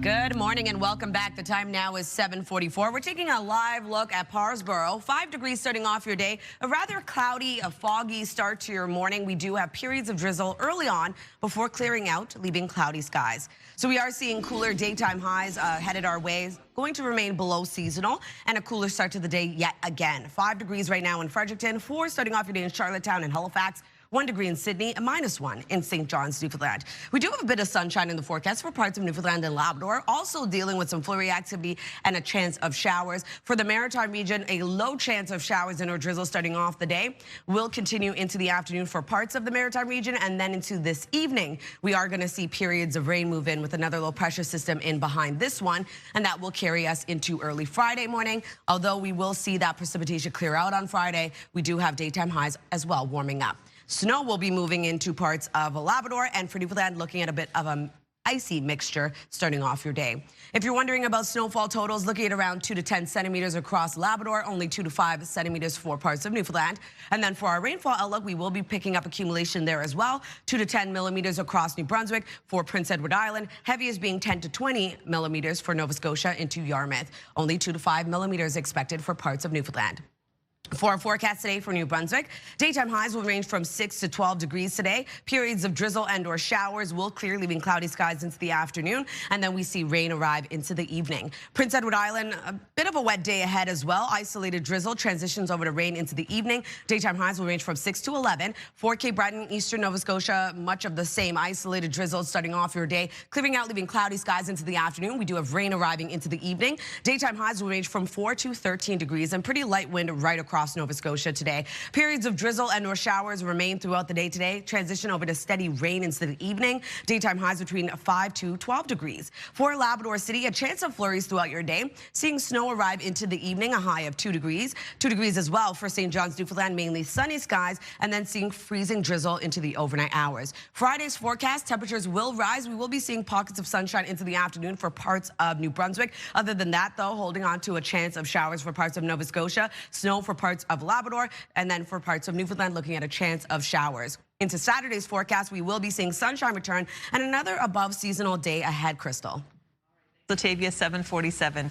Ottawa's National Arts Centre Orchestra is bringing its tour to Nova Scotia. The program features singer-songwriter Emma Stevens from Eskasoni, best known for her Mi'kmaq rendition of the Beatles song Blackbird, and award-winning Indigenous tenor Jeremy Dutcher from Tobique First Nation. They're set to perform in Halifax tonight and Wolfville tomorrow, but already says a highlight has been Tuesday's free performance in Eskasoni First Nation. We're very happy to welcome Emma and Jeremy in studio this morning. Thank you so much for getting up, putting your makeup on, and being here at this early hour. Thanks for having us. Well, it's a pleasure to chat about this. Let's begin. Maybe I'll start with you, Jeremy. Tell us about the scope of this tour in our region. Well, the National Arts Center Orchestra, they actually had come here 9 years ago, and they did a concert in Escazone. I heard also that you were at that concert. Yeah, I was. Yeah, and you were like volunteering I was. at that concert. So it must have been such a full circle moment 9 years later, because they kept their word. And I think that's so important when that conductor said, I hope this isn't a once in a lifetime opportunity. I hope we can come back. And then 9 years later, sometimes it takes a while to find each other again. Yeah, and well, a lot went on in the world in the last 9 years. But it's wonderful that it came together. Okay, so Tuesday was the free performance. Emma, you were performing with a live orchestra. What was that experience like? Surreal, very different than what I'm usually used to, but it was amazing. I find everybody a part of the orchestra was amazingly kind and sweet. He's amazing. And just listening to you perform, like, it was a highlight. I can only imagine. You had family members, loved ones in the audience, people you knew. That must have been special. Jeremy, you had some nice things to say about Emma's performance. Will you tell us about what it was like on Tuesday? For me, I know what it means to go home and to share music in front of your teachers, in front of your kin and people that you love.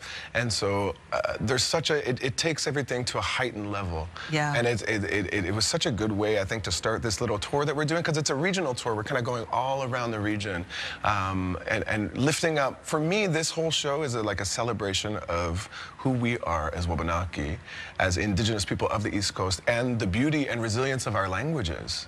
You know, I think it's really important to contextualize what we're doing with this orchestra in that, you know, I come from a critically endangered language group, you know, and our language didn't get up and walk away. Right. You know, it's, we're really fighting hard for it. Like, in our region, we just opened up the very first immersion school for our language. Yes. Which is so exciting. But then looking at our neighbors in Escazone, that's been going for like 30 years almost.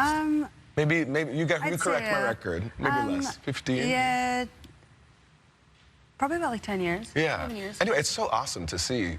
What was it like? So you have the live orchestra perform. You said, Emma, that was a new experience for you. What was it like to be? I mean, did you work on the program with them? Like, did you feel like they got it? You know, what was that? What was that like for you? Maybe I'll ask you first, Jeremy. You know, there's always a little bit of missing each other every time we get together. Yeah. You know, and we come from different communities and we speak different languages. We're always going to miss each other a little bit. But I think what's special about this is we're finding each other in music. And when a bond is made in the arts, it is not broken. No, it's forever. That's it, you know? And I think the arts, it's really important and timely to come here to this province with this orchestra and talk about art, right? For sure. We're showing images right now of the performance on Tuesday. It looks like it was that it was very passionate and well received. The Joe family, oh my God, that's Rita Joe's descendants. It was such a special gathering. Well, I'm sorry that most of us are only experiencing it through those images. We weren't actually there, but we can see the show. You're in Halifax tonight. What can people expect, Emma? Great music. Amazing vibes. Jeremy's amazing voice. Emma's amazing voice. Oh. He was telling me that you were soaring when you were performing on Tuesday. That would be, did you feel like you were flying when you were singing? No. Fair. I was very stuck to the ground. I don't know, I kind of don't think, so I just do, if that makes any sense. Yeah, Which is very funny, because a lot of people were talking to my dad in the crowd and saying, Emma does not look nervous at all. Yeah, I wasn't, mainly because I didn't feel anything. I'm just going on stage. You were really in the singing. moment, which is wonderful. Well, you're performing tonight in Halifax, the Rebecca Conant performing in Wolfville tomorrow. Thank you both so much for making time for us today. Thanks for having us. Well, it's our pleasure. And now we're going to turn our attention over to Amanda with Health and Medical News. Thanks, Crystal. Health Medical News now. Not everyone on GLP-1 drugs drops weight. Clinical trials suggest about 10 to 15% of people who try them are non-responders when it comes to substantial weight loss. It's one of the topics in your health.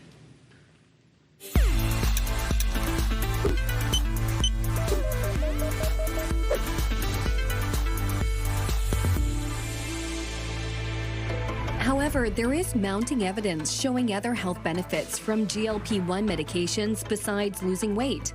GLP-1s can reduce the risk of heart attacks and strokes and improve outcomes in heart failure, even when participants don't lose weight or if they gain weight. According to new findings from researchers at the University of Toronto, the drugs may also improve liver health. Their ability to tamp down inflammation may be a key reason the drugs help with heart conditions and kidney disease in ways independent of weight loss. Google says it's trying to help people with mental health challenges find high-quality information and crisis support by updating its Gemini platform.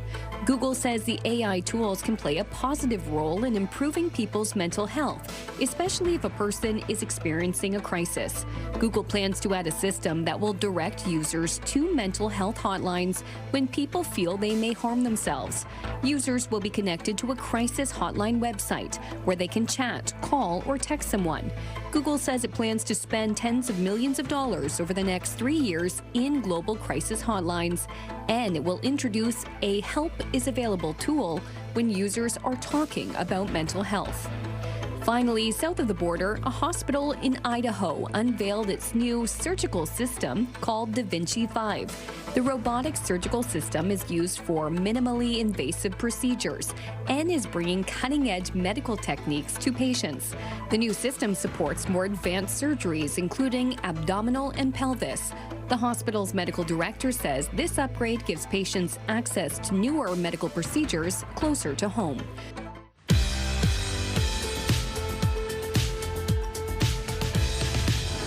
We just have one milestone to pass along for you today. It's a 60th anniversary for Robert and Louise Baxter of Glace Bay, Nova Scotia. Oh, congratulations to the Baxters, 60 years. Happy That's anniversary. an accomplishment, yes.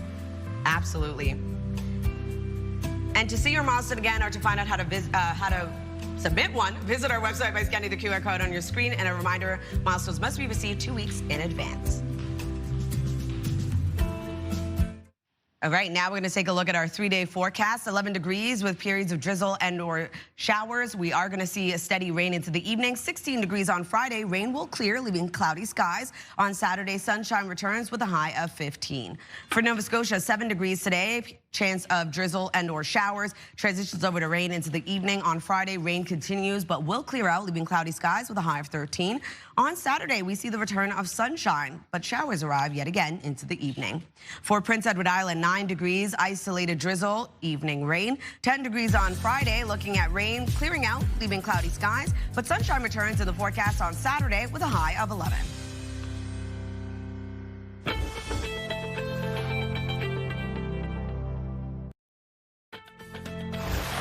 It's Thursday, April 16th. Today on Your Morning Atlantic, part of the eastbound lane of Route 1 near Nowidjawak has reopened following a tanker oil spill last week. Details just ahead in your local news headlines. And money matters. Now that RRSP season is over, what should we be focusing on when it comes to personal finances? We'll look at that with financial planner Ava Kochinoff just a little later this half hour. Those stories and more coming up on the Thursday edition of Your Morning Atlantic.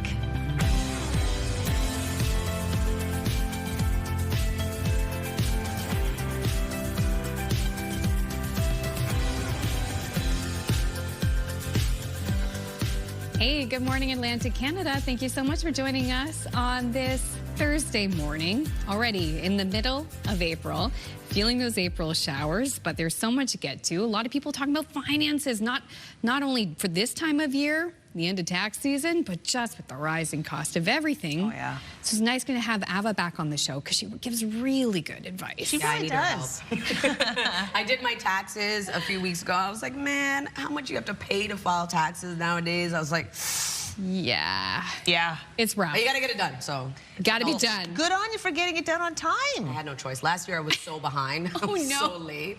Like, I was like years late, too. Oh, no. But, well, you know what? Better late than never when it comes to taxes. You do not want to avoid that. Exactly. Now I'm like, get it done. Lesson learned. Lesson learned. Yeah, she's going to have some great advice coming up here on the show. Can't wait. Cannot wait. Okay, so what are we dealing with weather-wise today? It's not too bad, but it is a gloomier day for many areas across the region. Yeah. We do have a low chance of some drizzle and or showers throughout the day today, clearing for parts of the region into the afternoon. But like you can see here, it is a cloudy day ahead. So in McAdam, it's also a foggy start to the day. We are seeing fog patches across parts of the Maritime region and even a bit heavier into northern New Brunswick. We will see that dissipate into the afternoon, returning into the evening. 5 degrees starting off your day in Fredericton, with 4 in Charlottetown and in Halifax, 1 degree in Sydney, 0 in Cartwright, 1 degree in St. Anthony. We do have the wind chill factoring in for Newfoundland and Labrador, a bit cooler for parts of Labrador, of course. We are seeing a risk of frostbite over there. And in terms of our satellite and radar, sunshine in the forecast for parts of Newfoundland and Labrador, but we also have a low chance of flurries and or showers. And then into the Maritime region, as I mentioned, cloudy, foggy, and we do have a low chance of showers and or drizzle. In terms of the wind for the Maritime region, will remain light throughout the day. 17 kilometers per hour for sustained wind in Charlottetown, 15 in Canso, 13 in Halifax and Yarmouth. No wind gusts to report. So we'll take another look at our long-range forecast just ahead. But first, a look at your local news with Amanda. Part of the eastbound lane on Route 1 near Newidgewok in New Brunswick has reopened. In an overnight social media post, New Brunswick EMO says one eastbound lane is back in business. They are asking drivers to reduce their speed and keep an eye out for highway signage at the cleanup site. The highway was closed after a double-long oil tanker rolled over last Wednesday and spilled an estimated 36,000 liters of fuel. A detour has been in place for the cleanup. You'll be paying less for diesel in Nova Scotia and New Brunswick this morning. In Nova Scotia, Zone 1, diesel fell by 10.8 cents. The minimum price in the Halifax area now $2.12.3. And in New Brunswick, diesel dropped by 9.9 cents. The maximum price now $2.23.1. Diesel prices did not change in PEI, and gas prices were also not impacted. Now, another expensive staple causing concern for many Maritimers is the price of milk. New numbers show our region has some of the highest prices in the country. Milk prices have gone up 5.5% since 2024. That is according to this year's Canadian Milk Report. It's also impacted donations like at the Glace Bay Food Bank. Horribly, actually. People aren't coming in with cases of product anymore. They do still donate, but it's a bag here and there. It's not cases at all. There's going to be a significant impact on people's grocery budgets and whether people can afford to use milk at all. The consumer research company behind the report visited 180 stores across the country to come up with its numbers. It found the price hikes are among the worst here in the Maritimes, anywhere from 7 to 31% higher than the national average.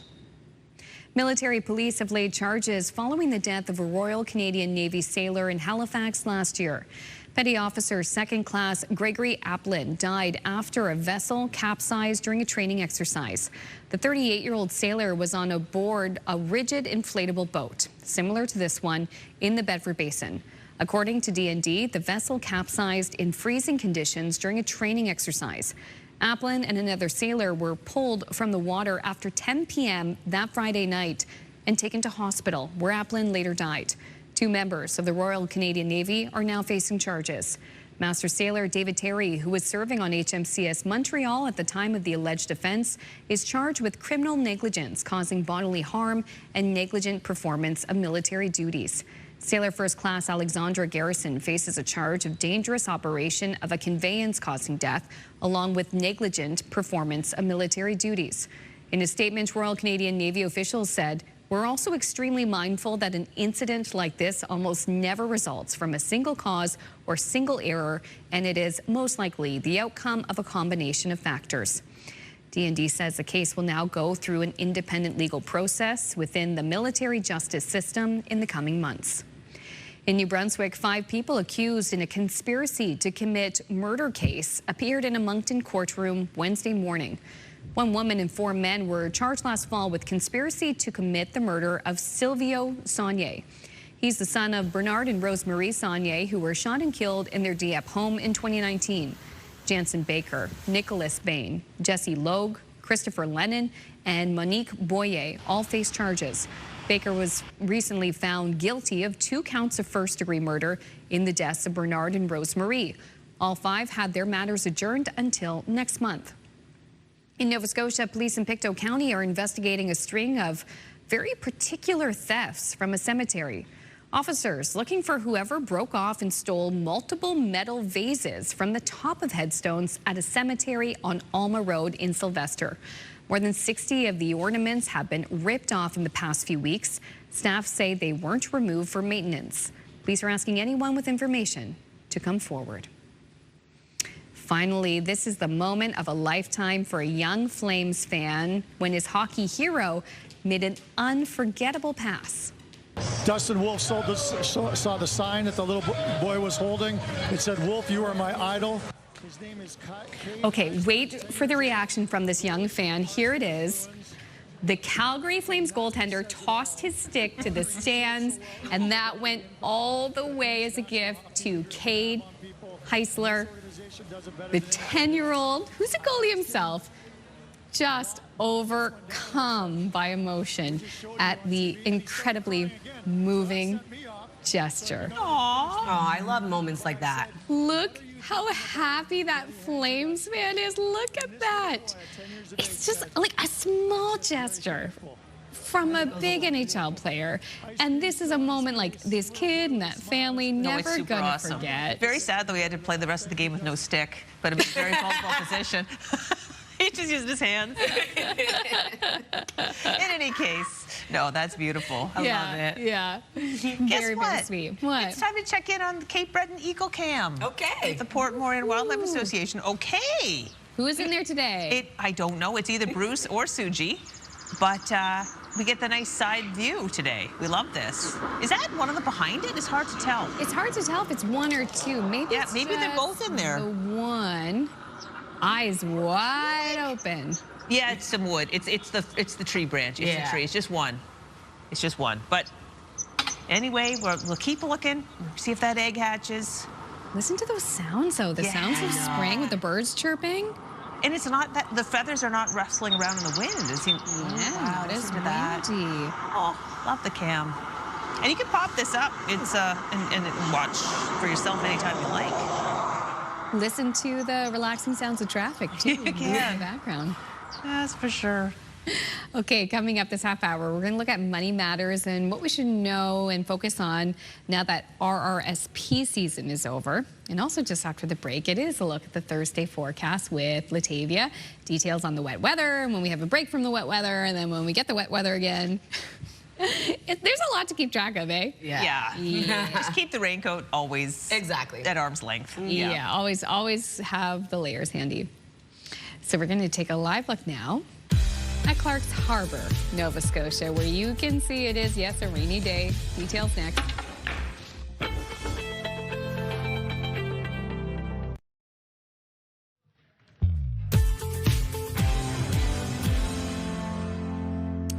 Good morning and happy Thursday. The time now is 8:11. We're taking a live look at Fredericton. 5 degrees starting off your day. It is a cloudy and foggy start to the day with isolated drizzle and or showers expected until this afternoon. Then we'll see that clear out. It is a cooler start to the day. Temperatures will rise, still remaining below seasonal for our daytime highs. 4 degrees right now in Charlottetown and Halifax. 2 degrees starting off your day in Sydney. 0 into St. John's, Newfoundland. A bit of sunshine for parts of Newfoundland and Labrador, but we are also seeing a low chance of some isolated flurries and or showers. For the Maritime region, cloudy, foggy early this morning, and we have that low chance of showers and or drizzle in the forecast. It's the afternoon. We see a bit of that shower activity clear out if you do see any precipitation today. Remaining with cloudy skies, and then into this evening, we have another low pressure system right in behind this one, bringing periods of rain back around across all 3 maritime provinces. So it's going to be a wet start to the end of the work week, but temperatures will be rising, and that rain will clear out into the afternoon, leaving cloudy skies. If you're wondering about snowfall totals, looking at around 2 to 10 centimeters of accumulation across the Labrador. Newfoundland looking at around 2 to 5 centimeters. And then for our rainfall outlook, that's where we see accumulation as well. getting up to 2 to 10 millimeters for New Brunswick, for Prince Edward Island. Heaviest into the Tri-County area for Nova Scotia at around 10 to 20 millimeters for Yarmouth. And then for Newfoundland, only seeing around 2 to 5 millimeters. For our forecast today for New Brunswick, a cloudy, foggy start to the day, periods of drizzle and or showers. Daytime highs will range from 6 to 12 degrees today, and pretty light wind out of the southeast, only 15 kilometers per hour. For Prince Edward Island, also seeing a low chance of some isolated drizzle, clearing out, leaving cloudy skies into the afternoon. Rain arrives into the evening with highs between 6 to 11 degrees. Cape Breton, eastern Nova Scotia. Isolated drizzle also starting off your day will clear out into the mid to late afternoon, leaving cloudy skies. Rain arrives into the evening. Daytime highs ranging from 4 to 13 degrees. For the rest of Nova Scotia, drizzle and or showers today with evening rain. Daytime highs between 6 to 12 and wind out of the southeast 20 kilometers per hour. Labrador City looking at a high of 2 degrees. We do have a chance of flurries that will transition over to steadier snow into the evening. 4 degrees for St. John's, Newfoundland, mainly sunny skies with freezing drizzle into the overnight hours. So for Friday's forecast, temperatures will be warming up. We see that warmer air move back in across the region. Above seasonal daytime highs, a pocket of sunshine for parts of New Brunswick into the afternoon as rain clears out. Still holding on to a chance of showers for parts of Nova Scotia. For Labrador, looking at that snowfall starting to clear out and shower activity starting to clear out of Newfoundland. For our forecast on Saturday, sunshine returns. We are going to see above seasonal daytime highs remain for much of the region. That's a look at your weather forecast. Going to throw things over to Amanda. Thanks, Latavia. Big changes on tap for Ontario this summer, where rules will be loosened around alcohol. Adults 19 and up will now be allowed to drink alcohol in most areas of provincial parks. So will other provinces follow suit? For more on this, we bring in CTV Scott Hurst. So Scott, let's begin with highlights on the changes there in Ontario. Amanda, good morning. If any Atlantic viewers have plans to travel to Ontario this summer, or maybe you haven't made those plans just quite yet, the Ontario government is out with some changes that it hopes may attract more people to Ontario provincial parks. Now, overall, Ontario parks see more than 13 million visits each year, and that contributes more than $1.2 billion to Ontario's tourism. And so now the province is out with changes to alcohol use, no longer just restricted to specific campsites, where you can now drink in more parts of provincial parks, including picnic areas, beaches, and other day use areas. And according to the province, part of this plan is to help attract more visitors, strengthen communities, and ultimately grow the economy. And so that is really part of the main push here, to give more people more freedom when it comes to drinking in provincial parks. Now, signage will still be there for areas where it is alcohol free. And so in terms of other areas around the country, there are different rules throughout different provinces. It is regulated, and in many cases, it is restricted often to individual campsites, Amanda. So if you're traveling around the country to different provinces, of course, it is best to check the local and provincial guidelines. And at this point, we'll have to wait and see whether this push by Ontario might convince other provinces to follow suit, Amanda. It's really interesting, too, because we've reported, Scott, about recent Statistics Canada data that many Canadians are buying less alcohol. So what can you tell us about the changing attitude towards booze? Interesting timing, really, for this change when it comes to drinking in provincial parks here in Ontario, because as you mentioned, this has been noted by Stats Canada from numbers that were released earlier this year. Alcohol sales in Canada overall are down, and the decline in alcohol earnings this past year, 24-25, was the largest annual decrease since the agency began tracking it. On a volume basis, the sales of alcohol declined by 3%, and that was the fourth consecutive year volumes have declined. And so experts point to not just one reason why they're seeing this decline in alcohol sales, and this isn't just a Canada phenomenon, but experts point to things like the affordability crisis, forcing people to cut back on drinking habits. Health and wellness attitudes are shifting, lifestyle changes. Experts are noting, particularly when it comes to younger people, drinking less and less alcohol, and we've seen this shift as well into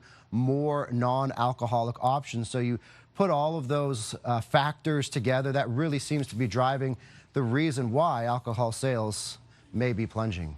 It'll be interesting to see how this works out in the stats after the summer for being able to drink alcohol in provincial parks in Ontario. Scott, thanks for your time this morning. Thanks, Amanda. CTV Scott Hurst reporting live for us from our national newsroom in Toronto. And speaking of money matters, coming up, we will speak with a financial expert about making sure you're getting more bang for your buck. We'll have that conversation on the other side of this break. Please stay with us.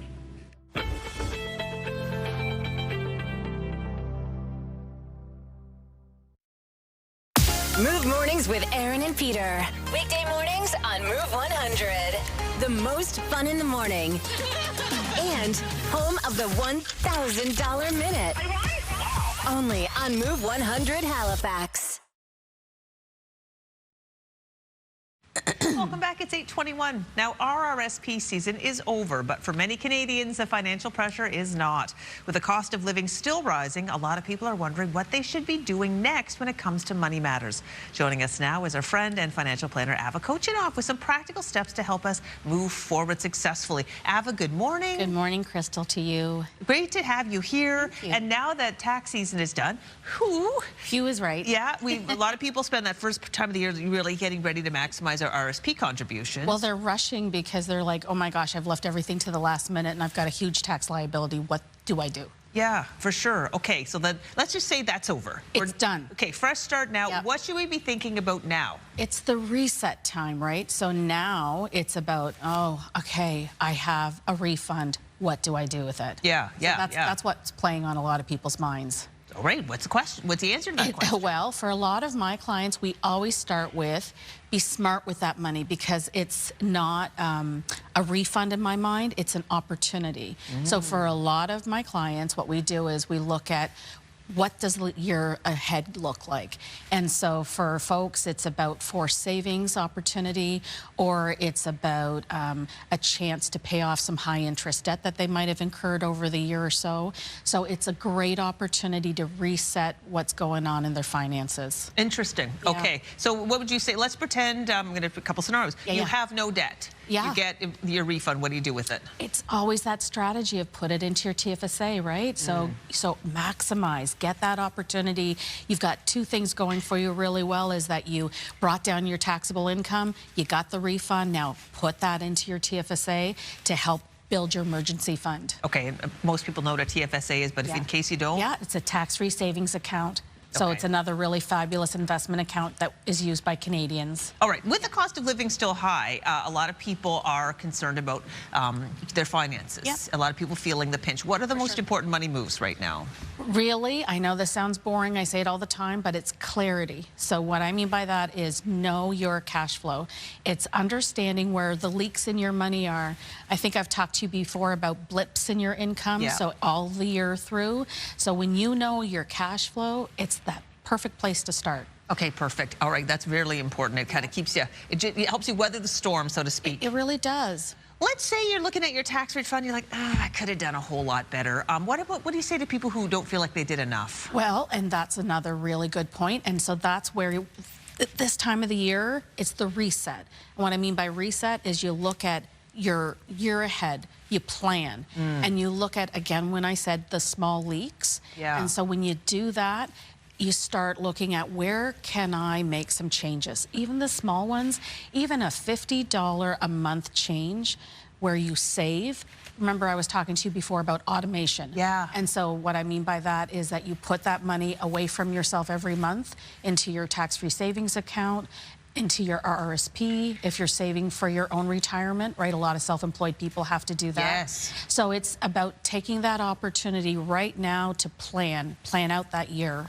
All right. Yeah. So how could somebody like you help a person sort of get that all together? Absolutely. That's what financial planners are for, right? We sit down with you and we look at it right from the bottom. We open everything up. We look at the income. People forget sometimes when they have different sources that come through the year. There's child tax benefit that comes, right? There's some monies that come from different sources. So we look at your income, we look at your expenses. And when we do all of that, we can come together with a really fabulous plan for you. Okay, perfect. And congratulations on 3 years since you started your own business. Absolutely. Thank you so much. Yeah, our pleasure. Yeah. All right, before we go, I want to leave people, love to leave people, I know you love to leave people with something practical that they can take. So what would be new year, new you? you when it comes to your finances? What can people start doing now? I know it's boring, but really look at where do you spend your money. And the magic is those blips. When you really look at those blips throughout the year, it's about finding that there's about $5,000 to $6,000, I betcha, of money that you overspend. And so when you know that, you put that into your monthly, and that'll start saving you for when you have the accident, when the car tire blows up, when the pet gets the porcupine incident, all of that stuff, right? So it's about protecting you for later now. Yeah, that's what I've been doing, is trying to build up a nice little emergency fund. Yes. So when the porcupine incident hopefully doesn't happen, but if it does, yeah, that doesn't derail you. That's the word. That if we can get you small savings, you start small, $50 goes to $100, goes to $200, right? It's when the cost of living happens in the start of the year, when you get a bonus. Grab those opportunities and stuff them away. Stuff them away. All right, well, I have a great advice as always. Thank you so much for coming in. You're welcome, Crystal. And now we're going to turn our attention over to Latavia for a look at the 3-day. Thanks, Crystal. Starting off in New Brunswick, a high of 11 degrees today. Periods of drizzle and/or showers will clear, leaving cloudy skies. Rain arrives into the evening. 16 degrees on Friday. Rain will clear yet again, leaving cloudy skies, and sunshine returns into the weekend forecast with a high of 15. Nova Scotia is looking at 7 degrees. Periods of drizzle and/or showers transition over to evening rain. Rain will clear on Friday, leaving cloudy skies with a high of 13. 13 degrees yet again on Saturday, but sunshine returns, but so does evening showers. Prince Edward Island, 9 degrees. Isolated drizzle will clear. We will see rain arrive into the evening. Rain clears on Friday, leaving cloudy skies and a high of 10. 11 degrees on Saturday with a mix of sun and cloud.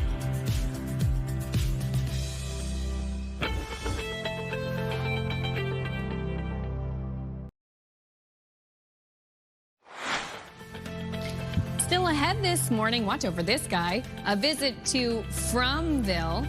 Anticipation has reached a fever pitch ahead of the season 4 premiere of the survival horror series From. That's filmed in Nova Scotia. Actor Harold Perrineau joins Latavia in Beaverbank to share the details. That's in 15 minutes on Your Morning Atlantic.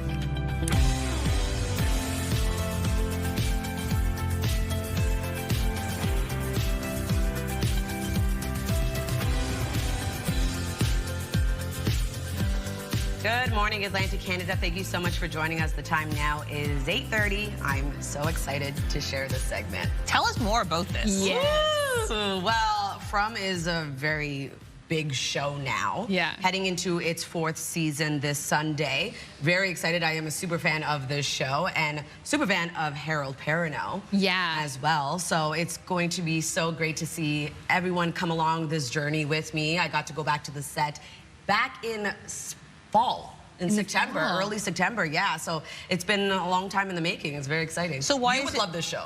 Okay, I'm going to check it out. Cool. Yeah. 2 things. One, Fromville is very close to our region. People may not realize that. Yes. Although it's fictional. And secondly, why was it that you couldn't tell viewers why you weren't able to show it earlier when you shot that? Well, you know, production companies and all that good stuff. Like red tape.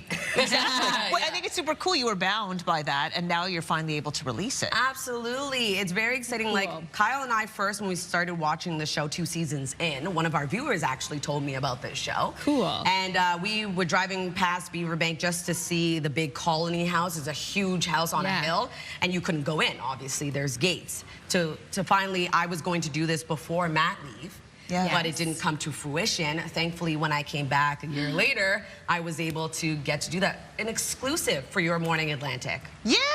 First TV show, series to go there. All right, well, let's get to weather so we can move the show along and see the whole thing. Well, first we're going to see Peggy's Cove, and as you can see here, a cloudy start to the day. A bit of a foggy start as well. We are starting to see those fog patches dissipate, which is great, but we are going to see a bit of wet weather tracking across parts of the region. A cool day to start. Temperatures will rise, still remaining below seasonal for our daytime highs. 6 degrees in Fredericton, 4 in Charlottetown and Halifax, 2 degrees in Sydney, 0 into St. John's, Newfoundland. Still seeing the wind chill factoring in and early this morning, cooling things down for Newfoundland and Labrador, with parts of Labrador still seeing a risk of frostbite early on. A bit of sunshine, though, for parts of Newfoundland and Labrador. Still have some active weather there as well. And then into the Maritime region, a low chance of showers and or drizzle tracking across all 3 Maritime provinces. In terms of the wind, though, going to remain quite light, 20 kilometers per hour in Halifax, 15 in Canso, 17 in Yarmouth, 13 in Lunenburg. No wind gusts to report. We'll take one last look at your forecast just ahead. One last look at your local news with Amanda.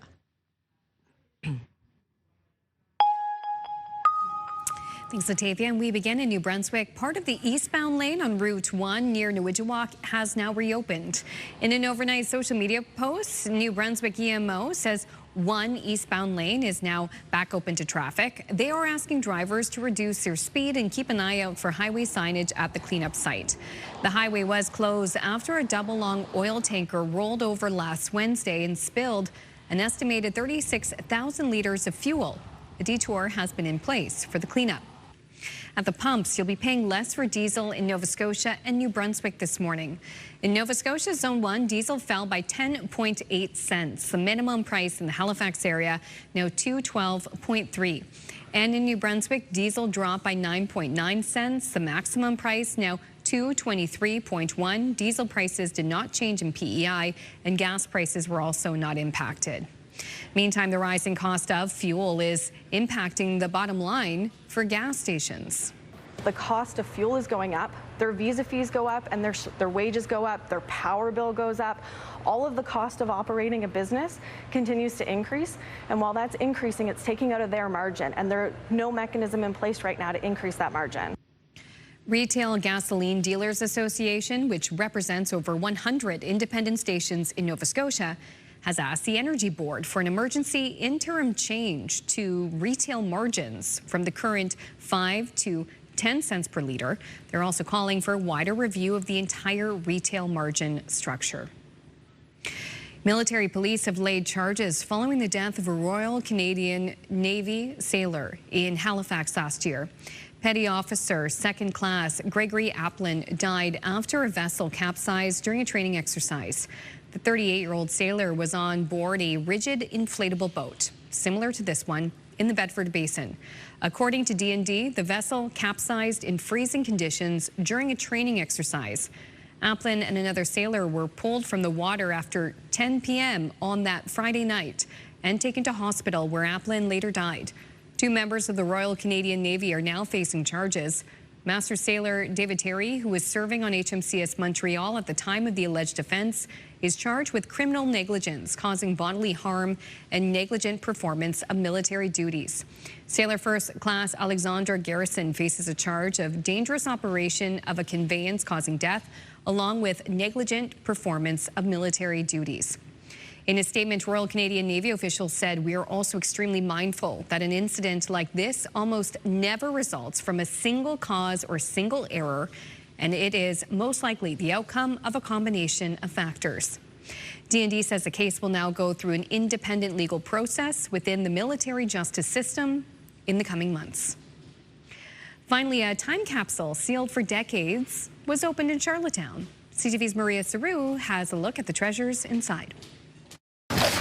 The big reveal, 64 years in the making. A package from the past built to stand the test of time. I don't know who made this, but like kudos to whoever constructed that copper box. They must have had some like really good preventative conservation in mind. Discovered during the demolition of a former nursing home, the capsule had been tucked into the building's cornerstone since 1962. It's kind of a childhood dream come true. I've always been a history nerd. I mean, you don't get into a position like this unless you are. So just very exciting because it's a real connection to the people of the past, right? Inside, a penny with hardly a trace of age. A local newspaper still in good shape, showing bygone hairstyles, prices in cents, and some headlines that still hit close to home. You look at with regard to law enforcement, speeding fines, things along that line. How appropriate. There was also a report to the health minister of the day detailing a program for children with intellectual disabilities. It's just interesting because I know some of his family, his grandchildren and whatnot, so to see that it's very interesting. Standing over a capsule sealed for decades, it's a rare look at what someone decided was worth saving and sharing with the future. All these items will be photographed to preserve their current condition, and then they'll find a permanent home at PEI's museum or the province's public archives. Maria Saru, CTV News, Charlottetown. Thank you, Maria. All right, thank you so much. Okay, this cathedral, this is totally different, kind of interesting. At this cathedral, they put the Mass in massive. A set of bones belonging to the biggest known dinosaur is on display inside a cathedral in the UK. Look at this. This is in a church, people. It's called the Titanosaur, but the church's dean has given it a new nickname, the Dinosaur. The bones are on loan from the National Museum of History, and when people come to see this, they collect donations to help raise funds for the church. Wow. I love the way it's That's an interesting combination. Right? You just don't expect this. No. Oh, yeah. And that is massive. I mean, they do have good ceilings for it. It's perfect. Very high. It would be weird to be attending Mass with that right beside you, but, you know, it's different. Yeah, exactly. Yeah. All right, now we're going to talk about community calendar and events taking place in our region, so you can come out and enjoy some trivia nights in St. John. So they actually hold this weekly. You can head over to Wasted Day tonight at 7 to enjoy brain-teasing questions on a wide variety of topics. Call to register your team. You can have up to 7 players. And the Emergency Animal Response Team is hosting a chili supper fundraiser on Saturday, April 18th at Milton Hall. It's a great way to support a meaningful cause while enjoying a warm homemade meal. To purchase tickets, reach out to the number on your screen. And come out and find hidden treasures at the yard sale in Dartmouth. There will be tables and tables of goods. The sale takes place Saturday, April 18th from 9 to 1 p.m. at the St. Andrew's Presbyterian Church. And if you do have an upcoming event, send us the details. We'd love to promote it. Your Morning Atlantic at ctv.ca.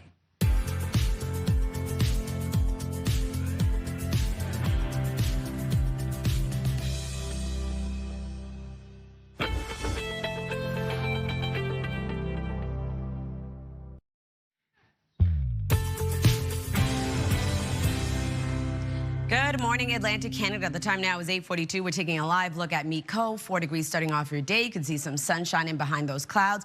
It will remain mainly cloudy throughout your day today, with rain arriving into the evening. So definitely a cooler day ahead yet again. We are seeing a current temperature of 6 degrees in Fredericton, 4 in Charlottetown, 5 degrees early this morning in Halifax, 2 in Sydney, and 0 into St. John's, Newfoundland. Over to our forecast timeline. Sunshine in the forecast for parts of Newfoundland and Labrador. We do have a low chance of some flurry activity expected for parts of Labrador, a chance of showers for parts of Newfoundland. For the Maritime region, a low chance of isolated drizzle and or showers throughout the day today. For the most part, we will be seeing a cloudy afternoon, but then into the evening hours, we do have another system making its way over. Periods of rain will start to move in across all 3 maritime provinces. Fog patches will develop yet again, taking us into a wet start to the day on Friday, but we will see that clear out, leaving cloudy skies yet again, but temperatures will be warming up above seasonal. If you're wondering about snowfall totals, looking at around 2 to 10 centimeters of accumulation for Labrador, 2 to 5 for parts of Newfoundland. For our rainfall outlook, looking at around 2 to 10 millimeters for New Brunswick and Charlotte and Prince Edward Island, rather, and 10 to 20 for Yarmouth. For Newfoundland, only seeing around 2 to 5 millimeters. For our forecast today for New Brunswick, daytime highs warming up to 6 to 13 degrees today, being the warmest into Moncton. Drizzle and or showers will be across the province today, clearing out, leaving cloudy skies into the afternoon. Rain arrives into the evening. For Prince Edward Island, highs between 6 to 11 degrees. Isolated drizzle will clear, leaving cloudy skies. Evening rain, though, returns. And then for Cape Breton, eastern Nova Scotia, daytime highs between 4 to 13 degrees. Isolated drizzle will clear. We will be seeing rain arrive into the evening. And for the rest of the province, looking at daytime highs between 6 to 12. Drizzle and or showers throughout the day with evening rain. For Labrador City, 2 degrees today. We're looking at a chance of flurries transitioning over to snow into the evening. 4 degrees for St. John's, Newfoundland, mainly sunny skies and freezing drizzle into the overnight hours. So Friday afternoon, we start to see that rain clear out, still holding on to a bit of shower activity for parts of Nova Scotia. Snow starts to make its way out of Labrador, and for Newfoundland, looking at some shower activity moving out. Daytime highs above seasonal. We will be seeing above seasonal daytime highs yet again into our forecast for Saturday, and we will be seeing sunshine return as clouds clear out, and so looking at sunshine for much of the region. That's a look at your weather forecast. Going to throw things over to Crystal. Thank you, Latavia. Now, fresh off yesterday's announcement of a renewal for the 5th and final season of the hit show From, Latavia shares an exclusive look at the horrors that lie ahead of season 4, premiering Sunday, April 19th. Back in September, she joined actor Harold Perrineau on the set in Beaverbank to get his thoughts on the road ahead. You picked a bad spot.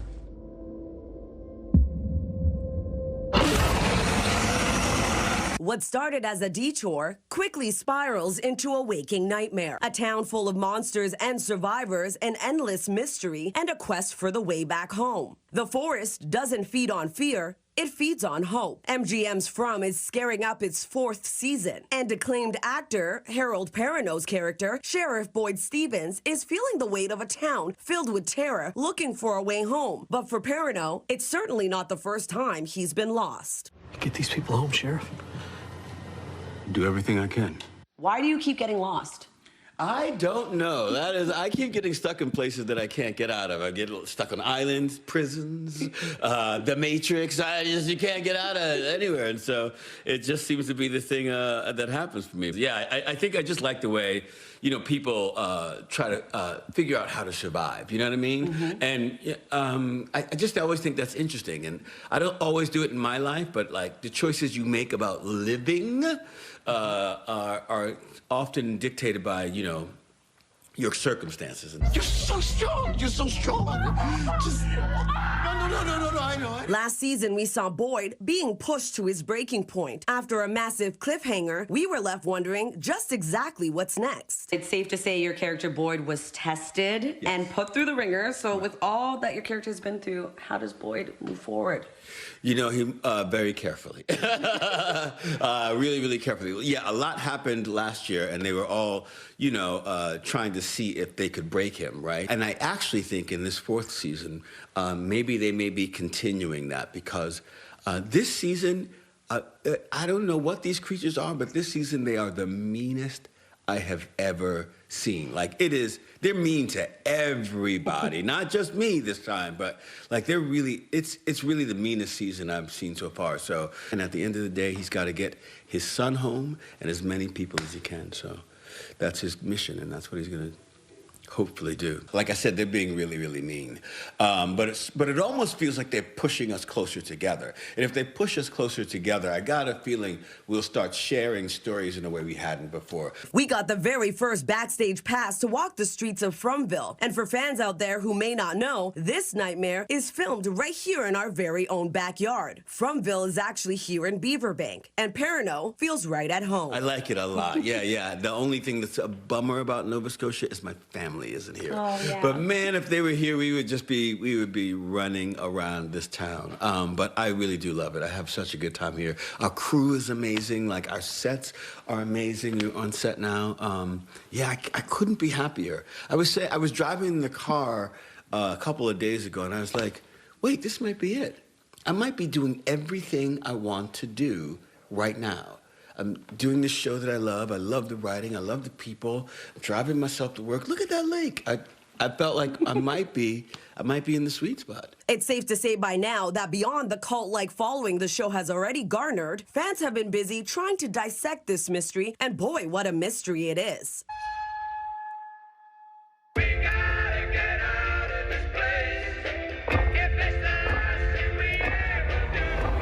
Everyone's trying to put this story together, and it's kind of impossible to do so. Right. Have you read any of these theories? And if so, has anyone been on the money?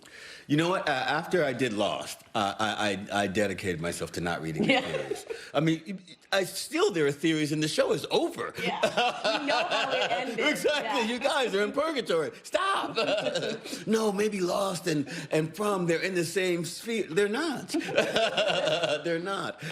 So I don't read anybody's theories. The closest I had is my father-in-law had a theory about the Civil War and when it started, what time. This was really, really early on when we first saw the Civil War soldier, and I thought that might be an interesting theory, but now it's gotten really crazy, so I literally have no idea. After 4 seasons of playing a guy who got lost on a family road trip, Perrineau now sees things a little differently in his own life. Being a part of this show, how is your take on family road trips nowadays?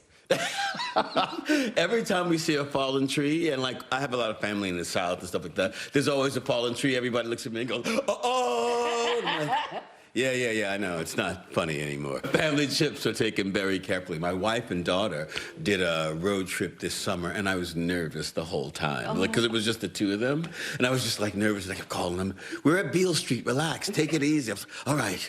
But Beale Street is dangerous. Just don't... You're like, I'm stuck here right now. I know. I'm here with monsters, so everywhere is dangerous for me.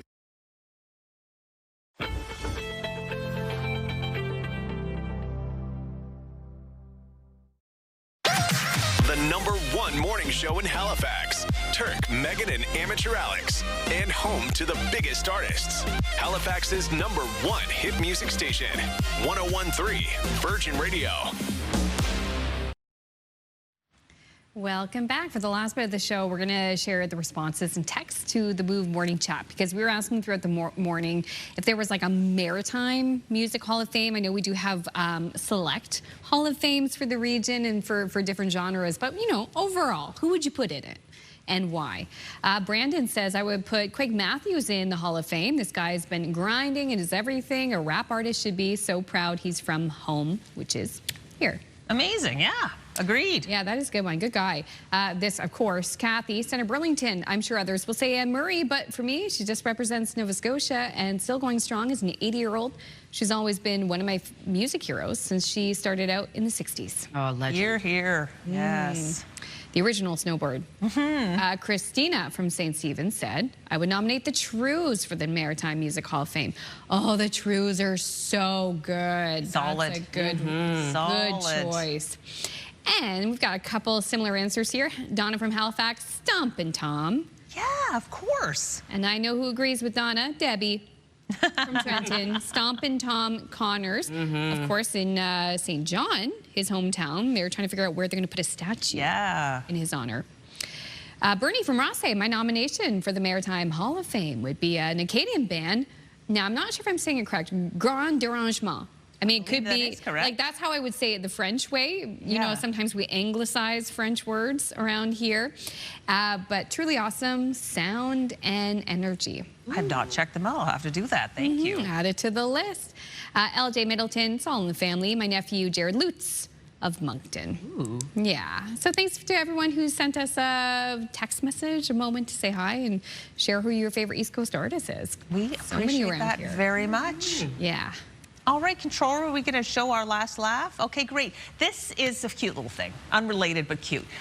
We love a well-trained dog. Yeah. I think everybody does. This one is so well-trained. It takes the command gentle very seriously.